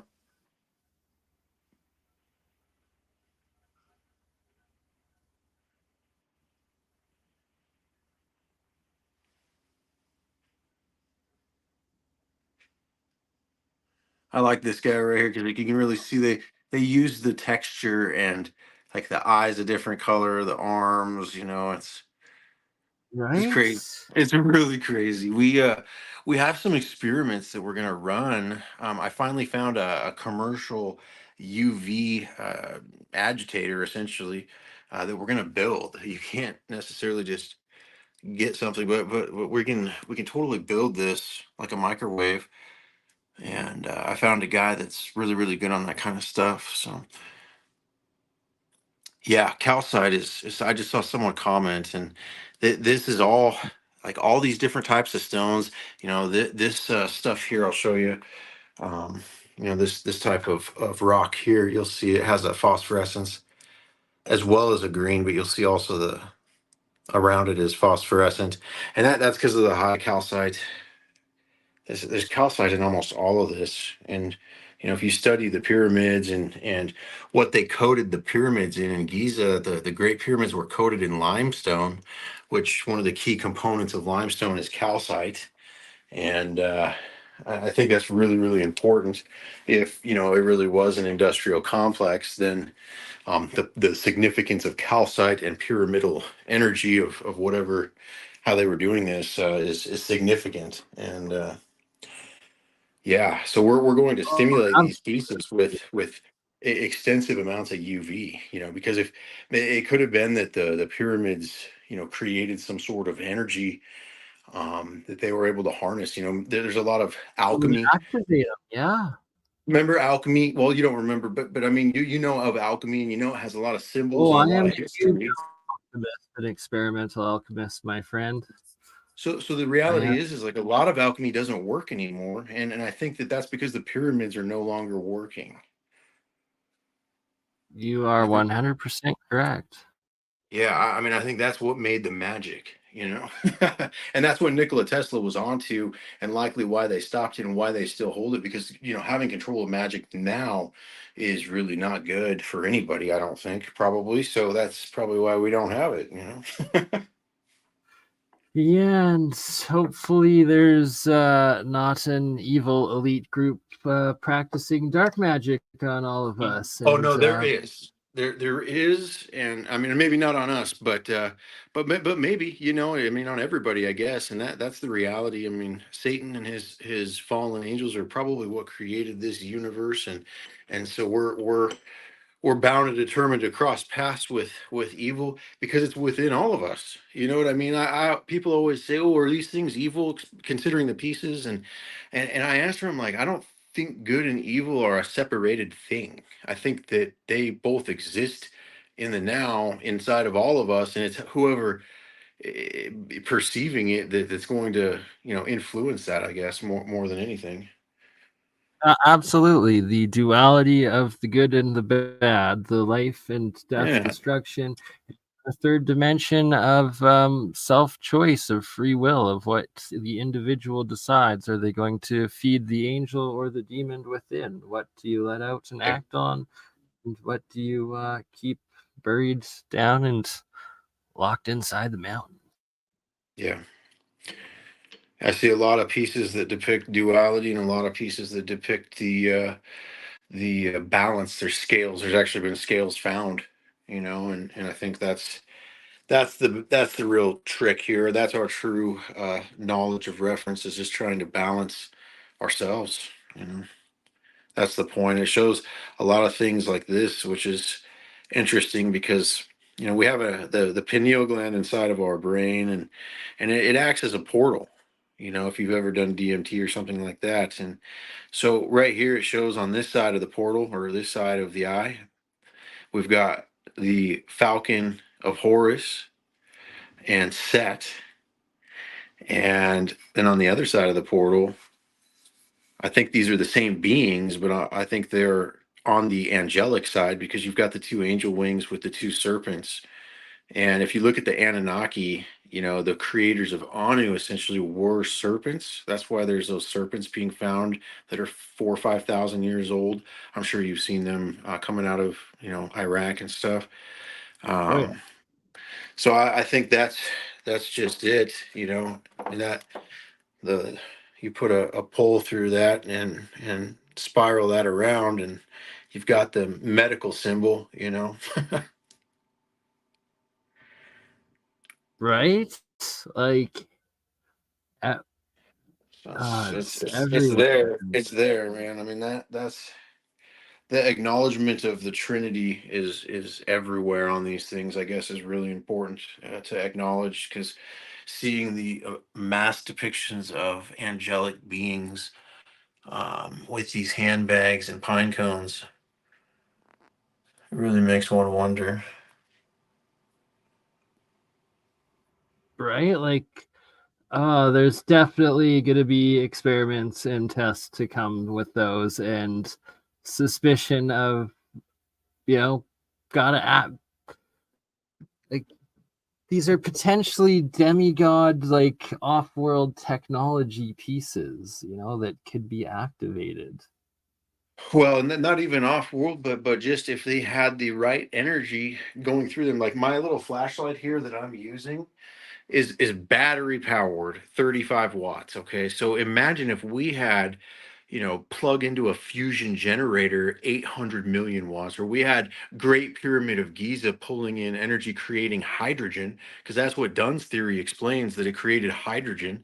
And so they were harnessing this hydrogen and distributing it out, and that's why they used the calcite and the obelisks that were made of quartz. I think quartz had a very important duty here as well, and that's why, you know, things that were high in calcite and quartz were readily utilized in things that almost seemed like they were antenna or position. I mean, the purpose of these obelisks were, it's really bizarre, you know.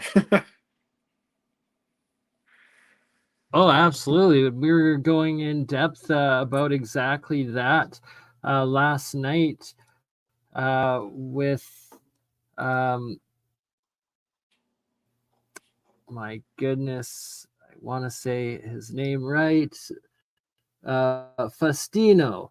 And Oh, Faustino experimenting with pyramid electroculture, as well as researching the pyramids down there in Mexico. He actually lives next to the Gulf of Mexico. I forget the exact place, but we'll have him back on. But just fascinating stuff in parallel with what you're actually talking about. Yeah.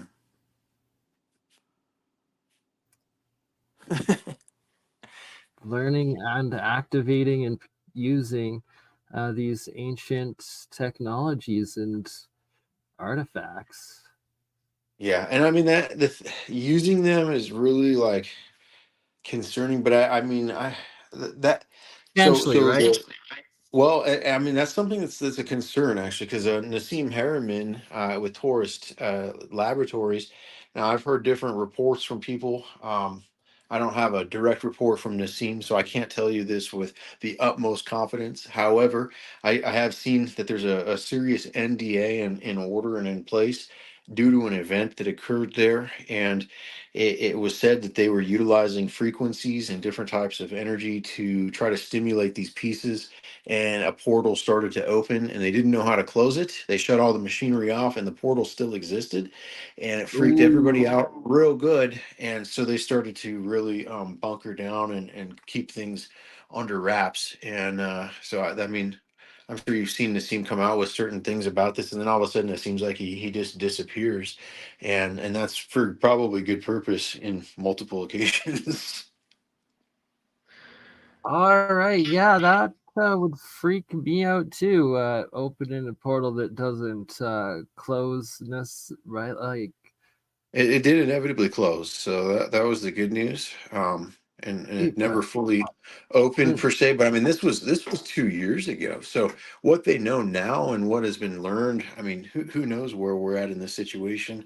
And that's just honestly like private investigation. So imagine what the government or something of that nature knows about this type of stuff. Obviously, if it's being passed off on the secondhand market in this type of quantity knowingly, then they probably know a great deal about it. But right, bringing credence to the legends of jump rooms and what Stargate SG-1 is that soft disclosure. yeah, it's And the possible. I Scorpion. mean, we got stargates and things that resemble, even with the symbols, and it's just crazy. This is a really thing. Like I didn't know anything about this, but something to research is the scorpion. I think they were scorpion guards or whatnot of the Anunnaki, but yeah, it's really interesting on one of the crests. I think it's somewhere in one of the European countries has a scorpion like being on their flag, and that's where it derives from. Yeah.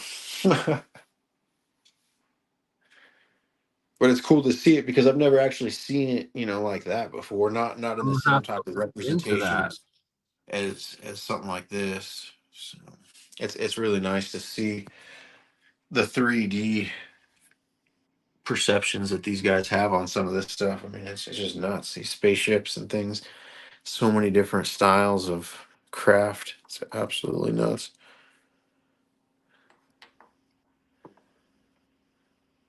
Right, like these artifacts are just next level. There's so much detail and effort put into making. I mean, you got to think if you're making something like this by hand, which we've concluded that there's a lot of errors and things that it really says that it's not a machine, right?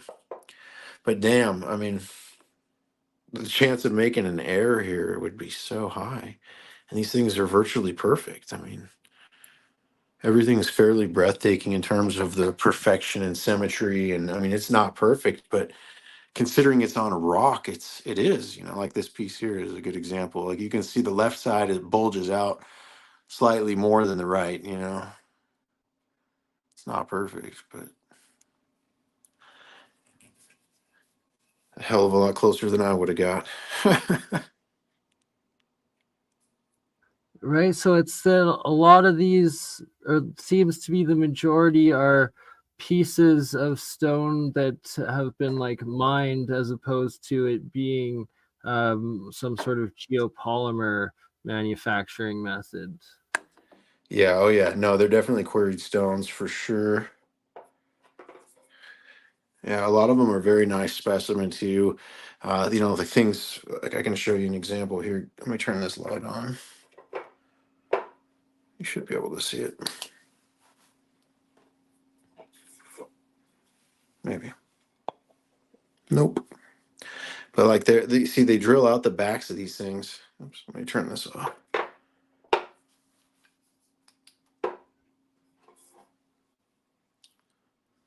And I mean, it's like a piece of marble that's inside of there. Wow.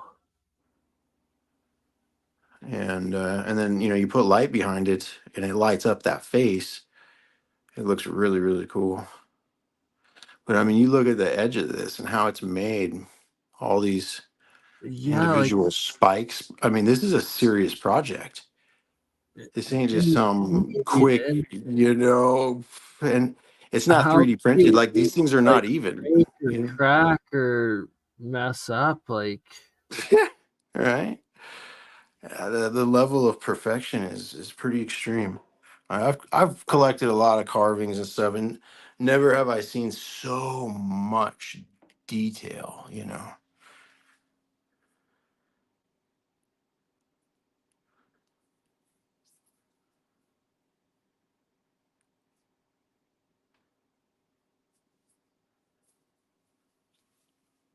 every single one is truly mind-boggling. Hmm. Yeah, even simple things like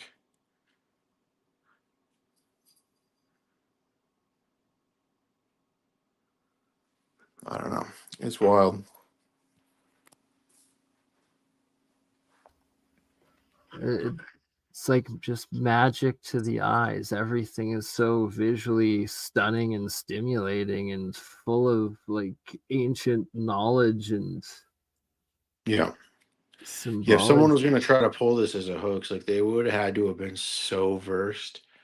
Because I've been digging deep, deep, deep for 3 years now on this, and I mean it just keeps growing by the day in terms of how deep they were with it. Like certain things, they just And, and for those just joining us, where in Mexico again?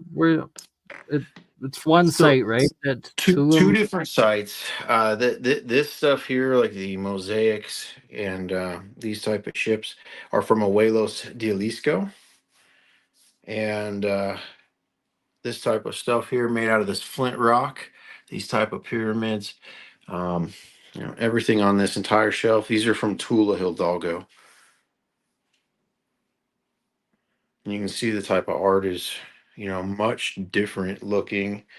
However, the depictions of the Ankh, the all-seeing eye, the scarab, the Anunnaki, the alien-looking gray beings. They're all consistent between the two sites, but depicted very differently.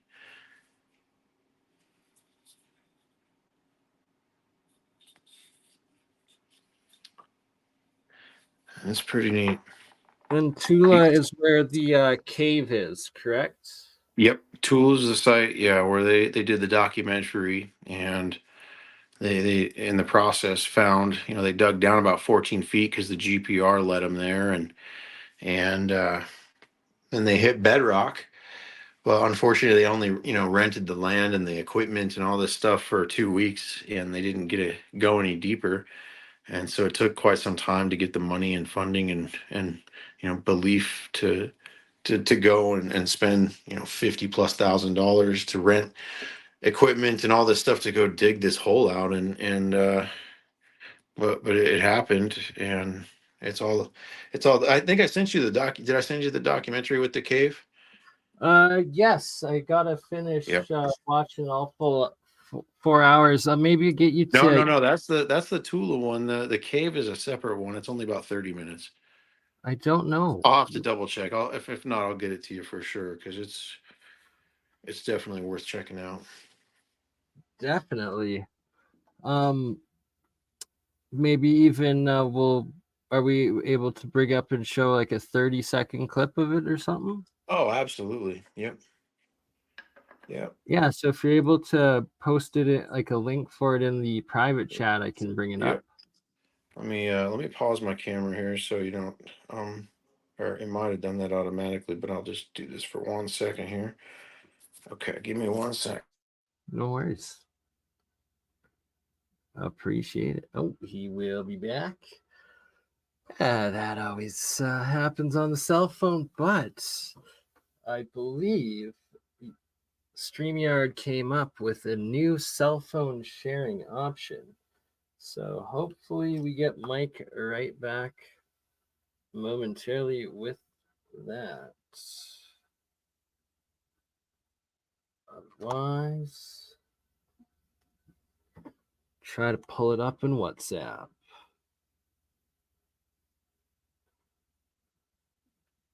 Oh.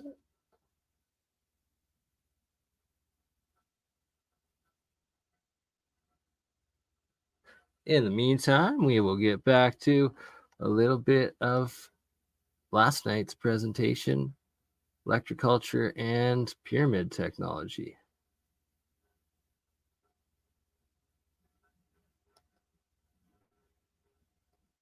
Slowly moved under the earth. The height And of we that got geographical. All right, we got Mike back.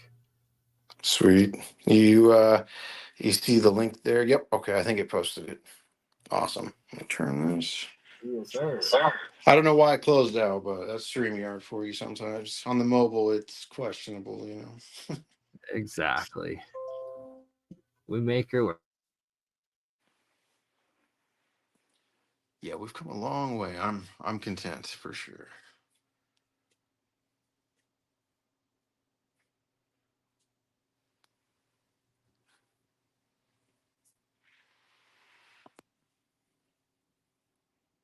As am I looking at your collection. This is amazing work. This is an interesting piece because like you see like the portal on the right there. Let's see if we can zoom in. Okay. So on the right, oh yeah, there we go. Yes. And now that I see that, that's identical to the depiction of the portal in one of the pieces that Nassim Haramein had originally come out with. Oh, and was interesting. describing. Huh. I don't know if I've seen that one, but that's great. No, I like to see that sort of stuff when you see things come up and maybe in a different way or but similar enough to where it's especially between the two like Tula and Abuelos.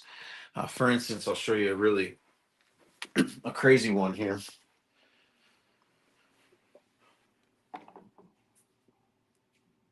I can move this ball out of the way. Even that. Wow. This ball is ridiculous. It's got a pharaoh here holding DNA above his head. And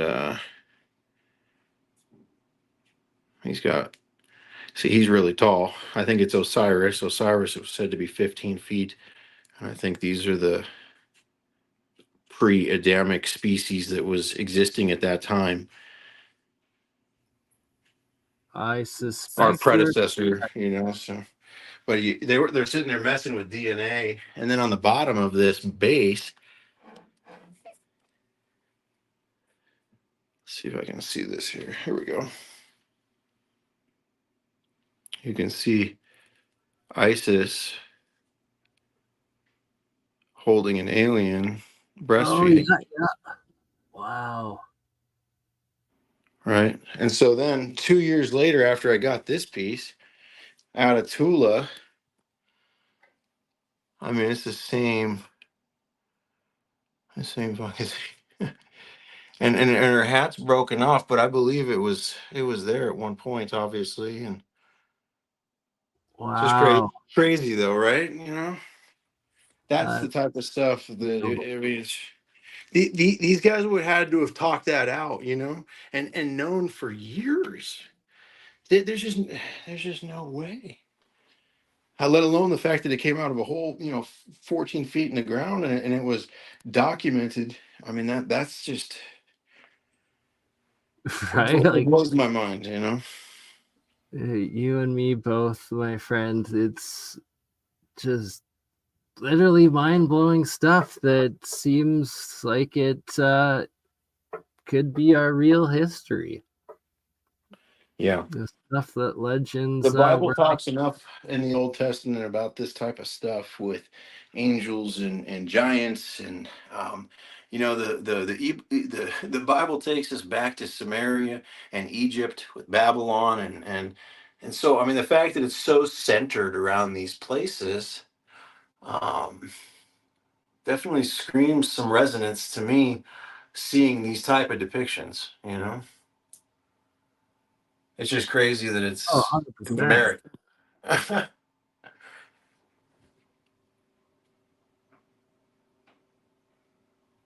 Pretty wild.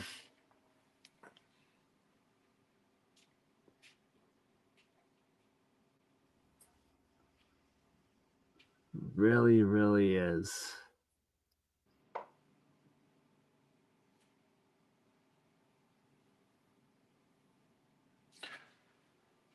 So inevitably, I think I had a professor come on board, and he's going through quite a bit of stuff to get the symbols and the star maps analyzed to where we can get Really? some sort of yeah. It's going to cost me about 10 grand to build this server, but the server is going to allow us to use AI to create this database and feed it information essentially, and Amazing. he That's writes the exactly codes for what it. needs to be done. Yeah, Like, that's how we got in contact. Someone knew him, and they knew what he was working on, and we're like, "You got to meet this guy," and so it worked out really, really awesome. He's come on board like full steam with this project, and he asked me, he's like, "What's your goal? Now that you know that they're real, government still says they're fake. Like, what's the goal here? What do you plan to do? You just keep buy these items and." I mean, your room's going to get full. What's the goal? And I told him I kind of wanted to get a gallery or a museum together where we could preserve them, and so that's the goal. He had so many great ideas on this topic to get us to that position. I'm really thrilled, because I'm not really versed that's in doing research foundation.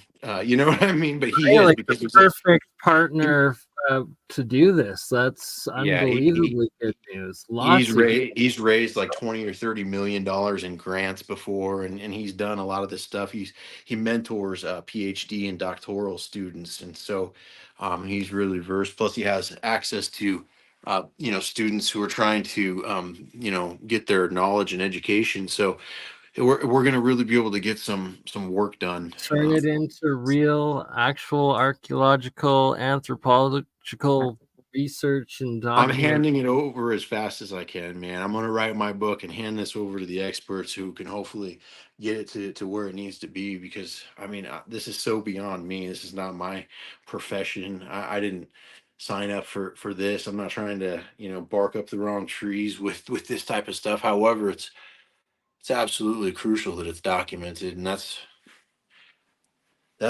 my whole hope and point. So. And very noble, like, goal and work to be doing, right? Just document it and investigate it. And I'm glad to help be a part of the journey with you, my friend. This stuff is just next level, and they caught my like fascination and like attention 12 years ago with Nassim and Klaus Donna first coming out with that one video of these artifacts, and then to And then finally nothing for years. Just right, like, waiting, not knowing what's going on. Like, yeah, it's always been a big mystery for me. That's like the whole reason I was like, there's got to be a way to get the answers for this. These guys seem to be so passionate about it. Greg Braden, a lot of them are really into this stuff, but it's like, where's the, and I just couldn't understand, why don't they have answers? You know, it should be really easy to get with laboratories. And oh man, it's tough business. I think I told you, we had the tests done on one of these skulls right here, and so they took a fairly decent sized sample. But if you look at the skull, there's not, you know, it's a lot of flat pieces. There's not a lot of marrow, so they weren't able to get enough collagen, and so we're taking more samples here at the end of January. We're going to take one of the big tusks, like you can see there. We're just going to have them saw it off, and you know, hopefully they can get the collagen out of there, because he said the good news is that the fact that the sample didn't have any collagen in it, and it's obviously bone, says that it's probably more than 100 years old, because even laying out in the sun baking every day, you should still see some collagen even in that duration of time, you know. So the skulls are probably older than 100 years. Right, Is that's a very good sign to start. That it's definitely a start, man. and then if you can start confirming that some of them are just animals that lived in the Younger Dryas time period, the megafauna of pre-cataclysm time of the last epoch, and just one or two of those verifications will be a huge proof towards. Yep, DNA will be the next thing. Once we get the official dating, I'll feel really comfortable paying for a DNA test. But I would have hated to pay for a DNA test first off, and then came to the conclusion that it was, like you just said, Capanus canzius or whatever from the Younger Dryas period, and it went extinct, and so on and so forth. So yeah, but the fact is, we've had numerous experts, paleontologists. They've all examined this thing, and it's definitely not anything that any of them have seen. So the fact that we haven't got an affirmative result yet, just on those knowledge bases alone, is pretty interesting to me. I mean, that you would think someone would be able to just be like, yeah, that's this and this. I mean, an expert in the field, that they should be able to identify it. Yeah, no doubt. Actually, the It's like for instance, original like this one I posted, and I think I showed it earlier, but they found it, real close by, and um, they thought it might have been, a cyclops or something, because it's got this one hole with the nose, and they couldn't figure it out. So but it's not. It's a. This is actually the backside, and then there's it's a dog, and this is the nasal, and this is the spinal cord that goes through there. Oops, sorry. Supposedly 6 billion years old or something. No, it went extinct 9 million years ago and lived. It came into an existence around 30 million. So in that era. It's regardless. It should be fossilized because it survived the Younger Dryas impact, and so I'll be able to tell. And if it is a fossil, then I mean that's a major come up that they found a fossil like that. That just adds even more mystery to it. Well, no, I mean you should expect to see this. It was a type of dog, like almost like a fox, but larger. I mean they would definitely be in that area. So. Not uncommon. Necessary. I mean, it's uncommon to find that fossil, but not uncommon to see that animal in that area. Oh, okay. Sorry. So that was found close by, not actually in the It's not site. in the cave. No. Okay. Sorry. No. I got you. It was actually found in Guerrero State, where some of the other skulls like this were found. Not all of these skulls were found in that site. We've only found 2 of those skulls in the site there, but fact is that they are finding them in that site. So. I got you now. Yeah. And that jade mask is just so next level too. There's so many parallels and similarities to a lot of the artifacts that are being shown. The parts that you've collected in Mexico, that the the ones that have come out, for instance, like the Crespi collection, as well as like the oh goodness, is it the Burroughs Cave or the there's definitely the Ica stones that Yeah, and they have similarities too. Yeah, exactly. And in China, though, the what do you call Hongchen. Yeah, there's more and more of it coming out with more Aztec and Olmec and Mayan looking artifacts that are. I've purchased a couple of these pieces just to study them, and I did not find that they felt genuine whatsoever, from what I've seen. However, I have seen a couple of them that I had to really question. I mean, they might be. I think just like these pieces from Abuelos, I've seen quite a few false ones. Um, mostly stuff of this type of nature, small things that are easy to replicate. Um, but nonetheless, I think it would be the same with the Hongshan, especially in China. If they're trying to cover it up as a communist country, then they're going to make a ton of fake ones and flood the market with it so they can get rid of the real ones as soon as possible. Yeah, right. And I mean, logically, if that's the the motive, possibility that within all of the pyramids and mounds or Well, they have burial pyramids sites, in China lined up the same exact way as Teotihuacan and the Great Pyramids, as Orion's Belt. I mean, the exactly. fact Yeah. the fact that those mounds are lined up like that, it just doesn't seem like a natural formation. The same with the ones on Mars. It's Oh no, it was one giant like previous pre-cataclysm global civilization, the pyramid building civilization. they were Mount. able to terraform and use that energy, the Yeah, alchemy and the magic, to terraform and to manipulate the worlds to harness and harvest things off of them, likely.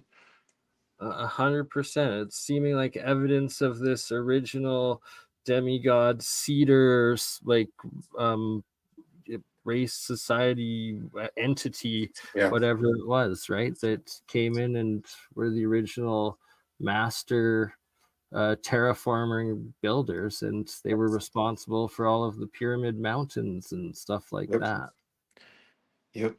I think it's definitely all there, and I think you see so many stories like the Greek and Sumer. I mean, they all have this trinity and a similar storyline. You know, none of it goes into detail about the wars with the pyramids, though. Hardly. Cuneiform. You have some of it in Stitchen's work. Um, But if you look at the Bible, for instance, the Book of Wars, it's not even we've never found it. It's never been found. It's been talked about in the Bible, but no one has ever seen the book in modern times, which I think is really interesting. That is, and makes me Because I think it talks about the Pyramid Wars, and I think that's why it's missing. It's not the wars between the Babylonian and the barbarians or whatever it was at the time. Like it's the Pyramid Wars. I think is what it's going I to talk about. suspect you're right. But Yeah. the oh man, and are there any depictions of such events on any of the artifacts or carvings that you've gotten by chance? I mean, side stuff like this, where there's, obviously a guy with his hands above an obelisk, and it has beams of energy. There's also quite a bit of depiction of beams of energy going into pyramids, and for instance, like on this cube, you can see here that the light from the eye shines down on the pyramid, and the pyramid redirects it out. And if those So where that eye directing the energy out appears on that pyramid, I suspect is the base of where that block sits within that pyramid, and that you're definitely going to have to test some veggies, fruits, and germinating seeds, and putting that pyramid maybe out in the sun. And if it is sun ray energy, potentially, or even the moon, who knows? But Yeah, that's just it. The thing with the pyramid is no matter where you're at with the sun in the sky, there's an equal part of the pyramid being hit always.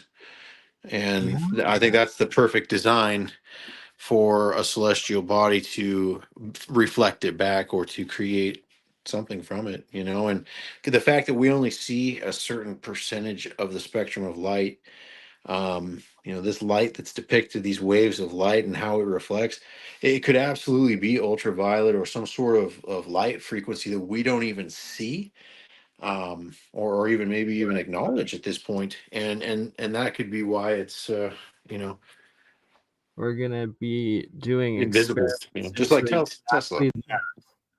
And Samir Zvanovic and his work with the Bosnian pyramids and exactly what you're talking about, and measuring and recording these different EM waves, spectrums of non-visible light waves and energy, and recording beams coming out of the top of the pyramid of the sun of the Bosnian pyramids.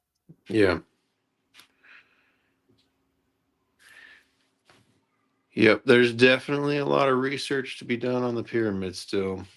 And there's so much already out there. Like I was really amazed how deep this topic goes with pyramids. And I mean, I never really researched it too deep prior to learning about this. So it comes as a surprise, I guess. You know? Science of the pyramids, right? Oh man. Yeah, I mean the for anyone that's a flat earther, you can't look at the Great Pyramid and say you believe the world is flat, because it's completely redundant. And it's proof because it's in the design of the foundation. You can visually see the curvature of the earth in the foundation. That's just it. Right, And the like fact, it's included into the building dimensions of it. yeah, exactly. And they knew the latitude and the longitude that the Earth was being squeezed, because you know, slightly more north south short than east west.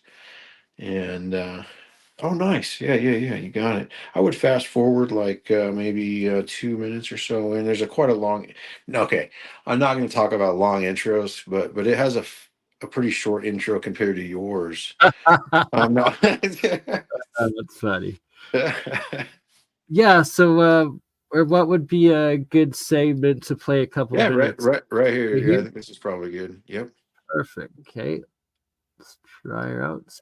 Permitirá elevar los niveles de It's captioned, eficacia so en you'll la want to labor de make it. prospección. Yeah. Should I mute it there and maybe let you give No, a I mean it's description of it? it's closed captioned, so you could just maybe turn it up a little bit less loud, and I think it's got good. Okay.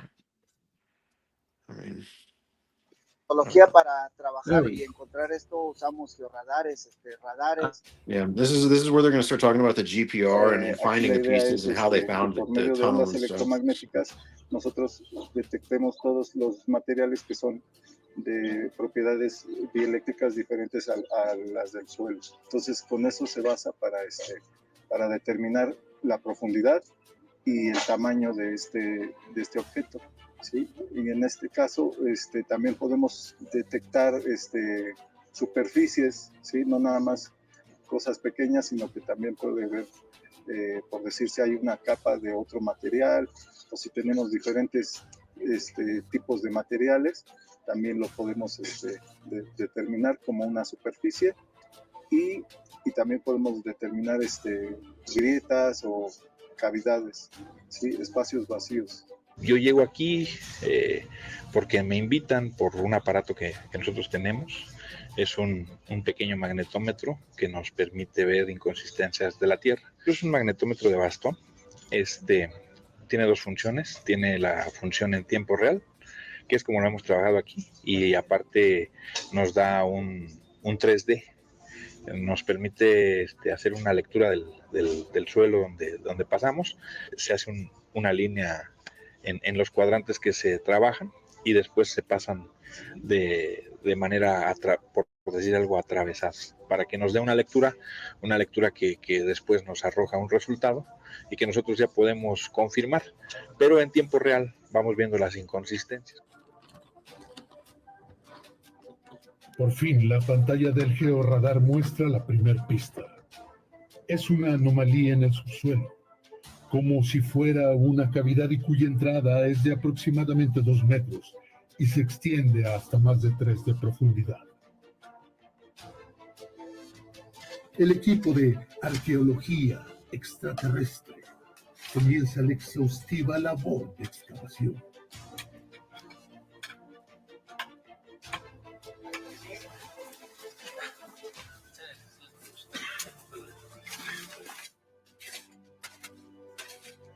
Encontramos pisos, son 2, 3 pisos que se encuentran antes de llegar al túnel. No sabíamos que había un túnel, pero ya nos fuimos guiando. El georradar nos detectó una anomalía. Al empezar bajando descubrimos un piso. Posteriormente encontramos otro piso. Tras horas de excavación, un silencio expectante se gesta en el ambiente y todo el equipo se acerca. Y al encontrar el otro piso nos fue llevando a una cuevita donde estaban piedras acomodadas, tapando una entrada. Al quitar las piedras se ve ahora sí como un socavón, pero ya al entrar echamos lámparas, vimos que había objetos. Esos objetos pues, prácticamente son pura evidencia extraterrestre, puras imágenes y simbología también de extraterrestres.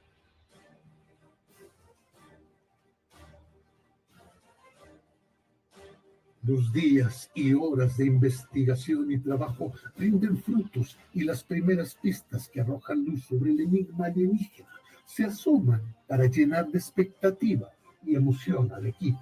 Dentro de la cueva se encontraron petrograbados, pero de evidencia extraterrestre. Y igual así en el mismo techo de la cueva están tallados en paredes que son paredes de prácticamente tesontle. Pues ahí vemos son puros seres también extraterrestres, son híbridos, realmente son con cola, son espíritus, no tienen pies, pero pues son seres que vienen de otra galaxia, de otro planeta y dejaron huella ahí justamente en las piedras. El motivo, el por qué están aquí, pues es muy difícil de decirlo, ¿verdad? Vamos a mostrar algo de lo que nunca había mostrado nadie en el mundo. Son evidencia de seres con cabezas alargadas, seres que caminaron en esta tierra de Tula Hidalgo.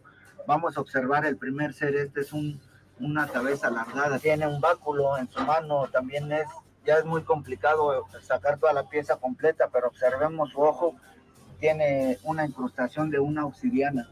Este es un ser de trompa muy pequeña, pero cabeza alargada. Esta es otra cabeza. Esta es una cabeza alargada. Aquí podemos ver también el ojo. Es un ser que también viene en posición, casi que podría decirles una posición fetal. Aquí vemos el cambio de tierra y es otro nivel. Aquí ya es un tercer piso que estamos encontrando. Y aquí hay otro ser que también viene. Aquí arriba trae una cabeza, también es alargada, con una trompa larga, pero este viene atrás de este otro ser. Aquí también vemos una estrella, o estos círculos que están plasmados allá también es uno de los círculos que nos llama mucho la atención, ya que posiblemente nuestra hipótesis es que sea una alusión a las estrellas, una alusión a la luna, una alusión al sol, o no sé, posiblemente una huella de ellos con una esfera. Esto está marcado realmente en una estructura del túnel pero que está conformada por pasto y es y parte de barro. Con esto compactaban y hacían sus casas. Tuvieron que hacer una interactuación con ellos porque aquí en esta época pues los toltecas todavía no tenían este conocimiento y posiblemente ellos fueron los que se lo dejaron mostrado o se los mostraron y les enseñaron toda esa evidencia para construir. Aquí vamos a ver otro ser, que aquí hay una división también en el túnel. Lo que llama la atención de este lado, del lado izquierdo, van entrando, pero del otro vienen saliendo estos seres. Ahora miremos esta otra, es algo fascinante. Podemos ver claramente que es un ser extraterrestre que sostiene en sus manos un cráneo alargado y una esfera. Esto tiene similitud con Anubis. So just pausing it for a moment. Yeah.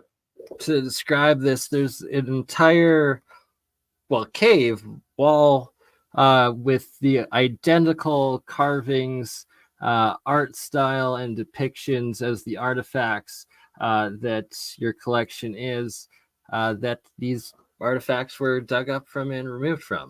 Yeah, yeah. This piece, that piece that I was showing you earlier, is right out of there. I mean, I've got the whole video on my feed there. The one with the crystal here, and it's something else. Right? That's just amazing.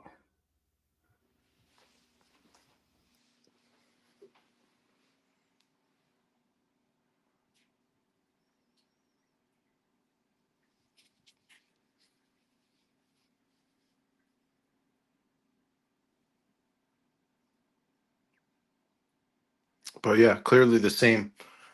Clearly the same stuff. And what's interesting too is the type of stone that you'll see, this orange looking stuff with all the holes in it, is very, very common on a lot of this stuff. And it's called flint stone, like Fred Flintstone. In fact, that might be what Fred was mining. Go Right? Shout figure, out right? sounds. It's something that flint is actually quite rare now in terms. And so these large pieces of flint rock like this, um, it's interesting that they have them, because to go get those today would be really, really hard to find if you could at all. It's kind of like basalt. You're just not going to find pockets of it like they used to have back in the Stone Age, Absolutely. because Just they mined it all out.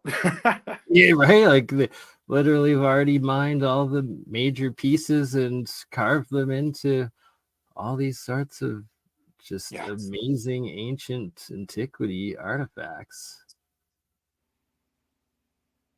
This here's you could put incense in there, and then you use the pyramid to close it out or snuff it out, I guess. And it sits there and I smoke just am pours down. also going to require you to experiment with germinating seeds and testing fruit and vegetables longevity in that as well. Check this out too. It's not just that, but oh my gosh, it's got this guy inside of there. Hang on. Oh, he's really heavy. See, the places where that guy's the top of where you'd place something, the seeds or the fruit or whatever, Oops. what have you, uh, on that guy, as well as the whole on He's the got a top. fruit basket almost, like you could put seeds in Yeah, there. that's right. Like it's like saying put this fruit here, put the seeds there, and that's literally in the two spots in that pyramid geometry, because that guy's the steeper inclined, like the Nubian pyramids, and we were literally discussing this last night, between the two and the geometries and the energy focal points, and that there's these two bubbles of energy like concentrations exactly where the seeds and the fruit or vegetable would be residing where in your artifacts there. So it's like that's actually, it's phenomenal coincidence, parallel, and supporting evidence into these being ancient pyramidal technology, and we are definitely needing to do real science with them going forward. Oh yeah, no, 100%. That's why we got to get into we were doing a nonprofit organization with a foundation, and there's three of us large collectors. We're all going to donate, a pretty hefty chunk of our collections to this foundation, and then manage it to research. And That's awesome. yeah, get this stuff protected, because at this point in time, I mean, it needs to be. If it is even a 1% chance real, like it's definitely. I don't even really like having it in my house. All of the right steps and procedures in testing, documenting, and like investigating it and preserving it simultaneously. And very commendable, amazing work you're doing, brother. I appreciate it. Yeah, no, I mean, this is every movie I've ever watched. You've got these heroes or these people that have to make this decision that for the greater humanity or whatever. And I mean, shit, even if 0.5% chance that this stuff's legitimate, like there's like a real uh purpose of making sure to do the right thing here, like that's the 100%. reality of it for everybody. Like, what's the right answer? And there's no question in my mind that this is, it needs to be documented, just like the Bible. I mean, that's like saying, do we want the Bible or do we not want the Bible? And even if you aren't a God believing person, the amount of history that's recorded in this book is priceless, and history is so important. So you can't knock on it. Like there's value there, regardless of what you believe. You're right, and I look forward to the cataloging and building of an AI archive of all of the symbols and pieces and information on all of it, because that's where I truly believe and have been literally saying and like describing what the steps that you've just taken and are now about to partake in and create is what I've like been talking about for years upon years before meeting you, and just describing these U parts and the languages on them and the stories and information in them, and it's coming to fruition. It's amazing stuff. Like, look at that. A lot of pyramids in the language itself, and a lot of weird. You can see like the it's like a I pyramid with see that. alchemy information, symbols, and more Yeah, than symbols, actual like sentences and equations written out in there. yeah. And that is what's Pictograms of some form for sure. There's a lot of information there. Like they're not just some simple symbol, like they have a lot of to there's carve real into stone. alchemical symbols in it. Lots of real alchemical symbols in those. Well, no, I mean those like that has similarities, I would call it. There's actual pieces like this that are more alchemical.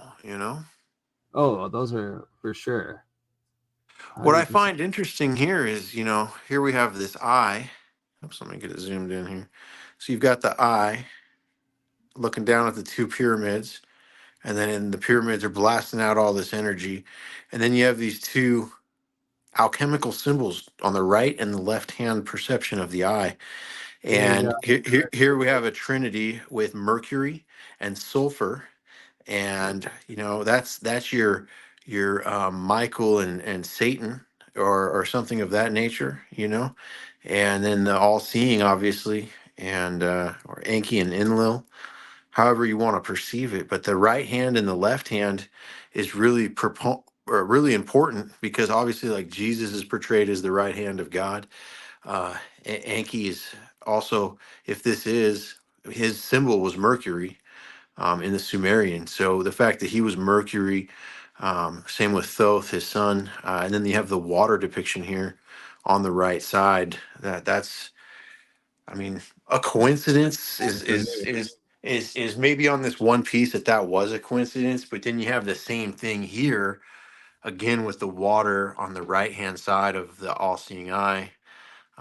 It just makes it just and it's like that in so many depictions. It's not even funny. Like, see, I actually see chemistry equations written in that, and instructions and stuff as another meaning to the symbols and what's there, and what you're I'm showing sure of is it.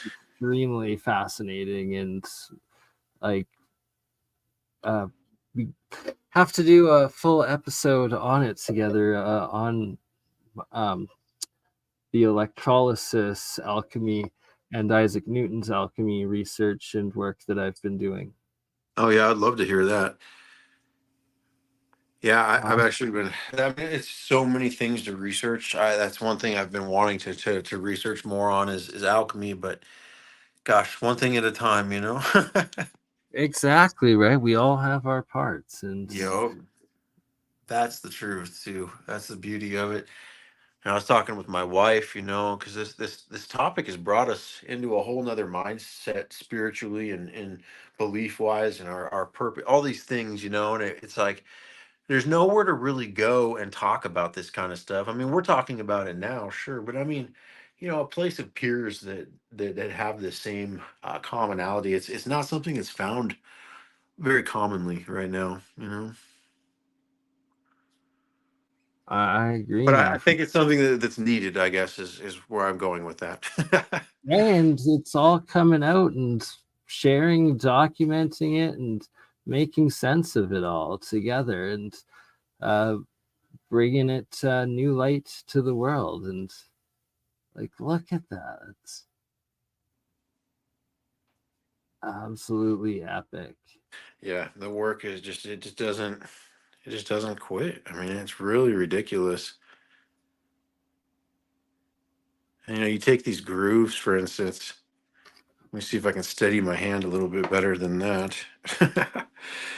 um, Well, it's clearly they're the not same symmetry. culture or artists, artisans, people, or person or persons that Mm. created your carvings, as well as the ones that were on the original pieces documented by Nassim and Klaus. And Oh, that's absolutely. I'm working with the same.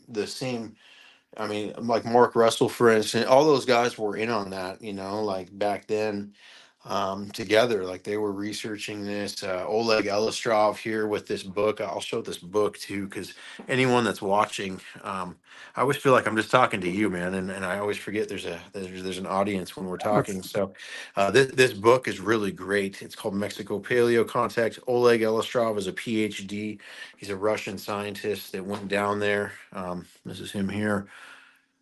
Well, it says USA, but nonetheless, he's from Russia, and they went down and documented this fairly deep. Really took off where Nassim kind of left us hanging there after his, because when he came out with this and it got put on the internet, he got shunned in the scientific community. I mean, they told him he was a nutcase. They tried to cancel him, just like they right. tried to cancel anyone that goes against their agenda. I've seen it He so was many times. just like breaking through in like the experimental physics into being accepted in the mainstream academic science community, and then they pulled that on him, and just not a word of it or him since, really. Yeah. Well, yeah, and they keep it on. It's just like Jaime Mausam now with these bodies. I mean, you've seen them try to cancel him, and now they're doing it again. And you can go on with many people in the celebratory world, the music world, who have come forward about certain topics and certain things, and suddenly they're gone one way or another, and it's really crazy. The coincidence again is getting to be hard to accept as coincidence. Mathematically not improbable, but impossible, yet here we are with it all. Everything seems mathematically improbable, but yet it's so perfect. So I mean, I wouldn't doubt that. But man, seriously though, the manipulation here is almost obvious. Yeah. Like, look at that. The carving on this is so ridiculous. I just want to show The you up close story and how perfect it information, is. it's like saying it. There's so many similarities to a lot of the U parts that Klaus Donna has also shown from Ecuador and South America Yeah. through the years, He, and some he of he his he's he's got so many pieces. He knows so much. He's released document. No one will show him. No one will promote Klaus Dona. Not Netflix. Not History. Because he's talking about stuff that they don't want to talk about. I mean, I tried to reach out to the Ancient Aliens crew, and they all shunned me down. I spoke with Linda Moulton Howe for a while, and then she was planning to take a trip down there, and immediately it got shut down, and she never responded to my emails again. And again, it's just, there's I've disclosure. actually heard Disclosure very is complicated. similar stories and experiences with people investigating and exploring the Grand Canyon Pyramid Complex site, and that group of individuals. Yep, that's another one. I mean, it's and they what they said that they found is exactly what we're seeing. So I have no doubts at all that it's all one big cover up, essentially. And it goes deep into the UAPs and the UFOs and how they are also being, covered up, because on a lot of these pieces it depicts the UFOs being assisted. In fact, here's a prime example. You've got an angel here holding a UFO. Right. So this is depicting, showing essentially that the UFOs are demigod or godly technology and existence. The grays, I think, are creations of the angels, and I think that just like we're God's children, that they may also have other children, the spiritual beings, the heavenly beings, the demonic beings. I think they probably copy each other's technologies, and likely a lot of the UFOs, and that sort of technology is probably operated and administered by yours truly, Right. this And guy. it's like And proceed with caution.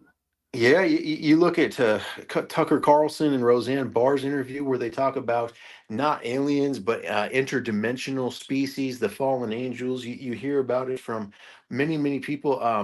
Dr. Greer, as well as what's the gentleman's name there from Area 51? That Lazar. Yeah, Bob Lazar. He talks about as well that it's not aliens, extraterrestrials specifically. It's interdimensional beings. Even Could when potentially Grocer, simultaneously be all of them too, right? All of the above.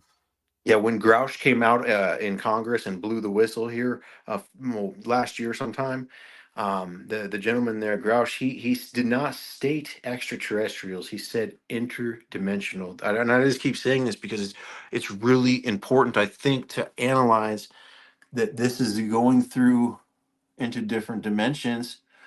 And I mean, I've personally had an experience where it felt like this occurred to me with DMT and through my pineal gland. So to see that all, laid out so specific with this portal, I really think that that's a technology. I agree. Then that's why we gotta proceed with caution, but do real science with this and real archaeology and um, studying it, making sense of it, figuring it out, and uh, the AI archive will be absolutely amazing because once you complete uh, your full database of what you have, you can then start creating or comparing it to all of the other UPART collections out there. And I guarantee that it's just going to be so insanely statistically impossible, the ridiculous amount of confirmations that are to come with it all, right? Like it's Well, we're not going to stop just there either. Like I'm a big JJ Hertog fan, and I've got probably 5,000 hours of lecture from him. And so we can now take lectures and run them through the AI as well, and it'll automatically decode all the text. And then now we've got all the information in all of his speaking, that we can now also, because the reason I use him is because he had an experience with Enoch specifically, and the knowledge that he brought back in 1973 was so spot on that, I mean, there's two 500 plus page books of confirmations from his original 400-page book. It's gone that deep in terms of peer reviewed science. And so he talks so much about the fallen angels and all of this type of stuff, portals and pyramid usage and stuff like that, that I think being able to utilize and bump the two together will be quite valuable, because I found similarities just me looking. But if I had AI to go through all of it and then make databases for me and publish, papers on specific questions, that's what I'm talking about. Gonna be interesting results to come, my friend. And this is probably a good point to wrap it up for tonight, as we're getting to the 3-hour mark. Oh yeah, I came late. I apologize. Oh, no worries, brother. It's the perfect second half, and I'm gonna edit it down and republish it as a full episode all on its own, because this has been absolutely amazing and awesome. And we'll be at it again tomorrow if you're available. If not, I should be, man. Yeah. All right. Message me. I'll be around. So. Okay, I will do. And in that case, looking forward to seeing you for part 2, which is actually like part 12 by now. And it'll be awesome. Thank you, Mike, and thank you everybody watching. And we'll see you all again here, same time tomorrow. Ta-ta. Have a great night.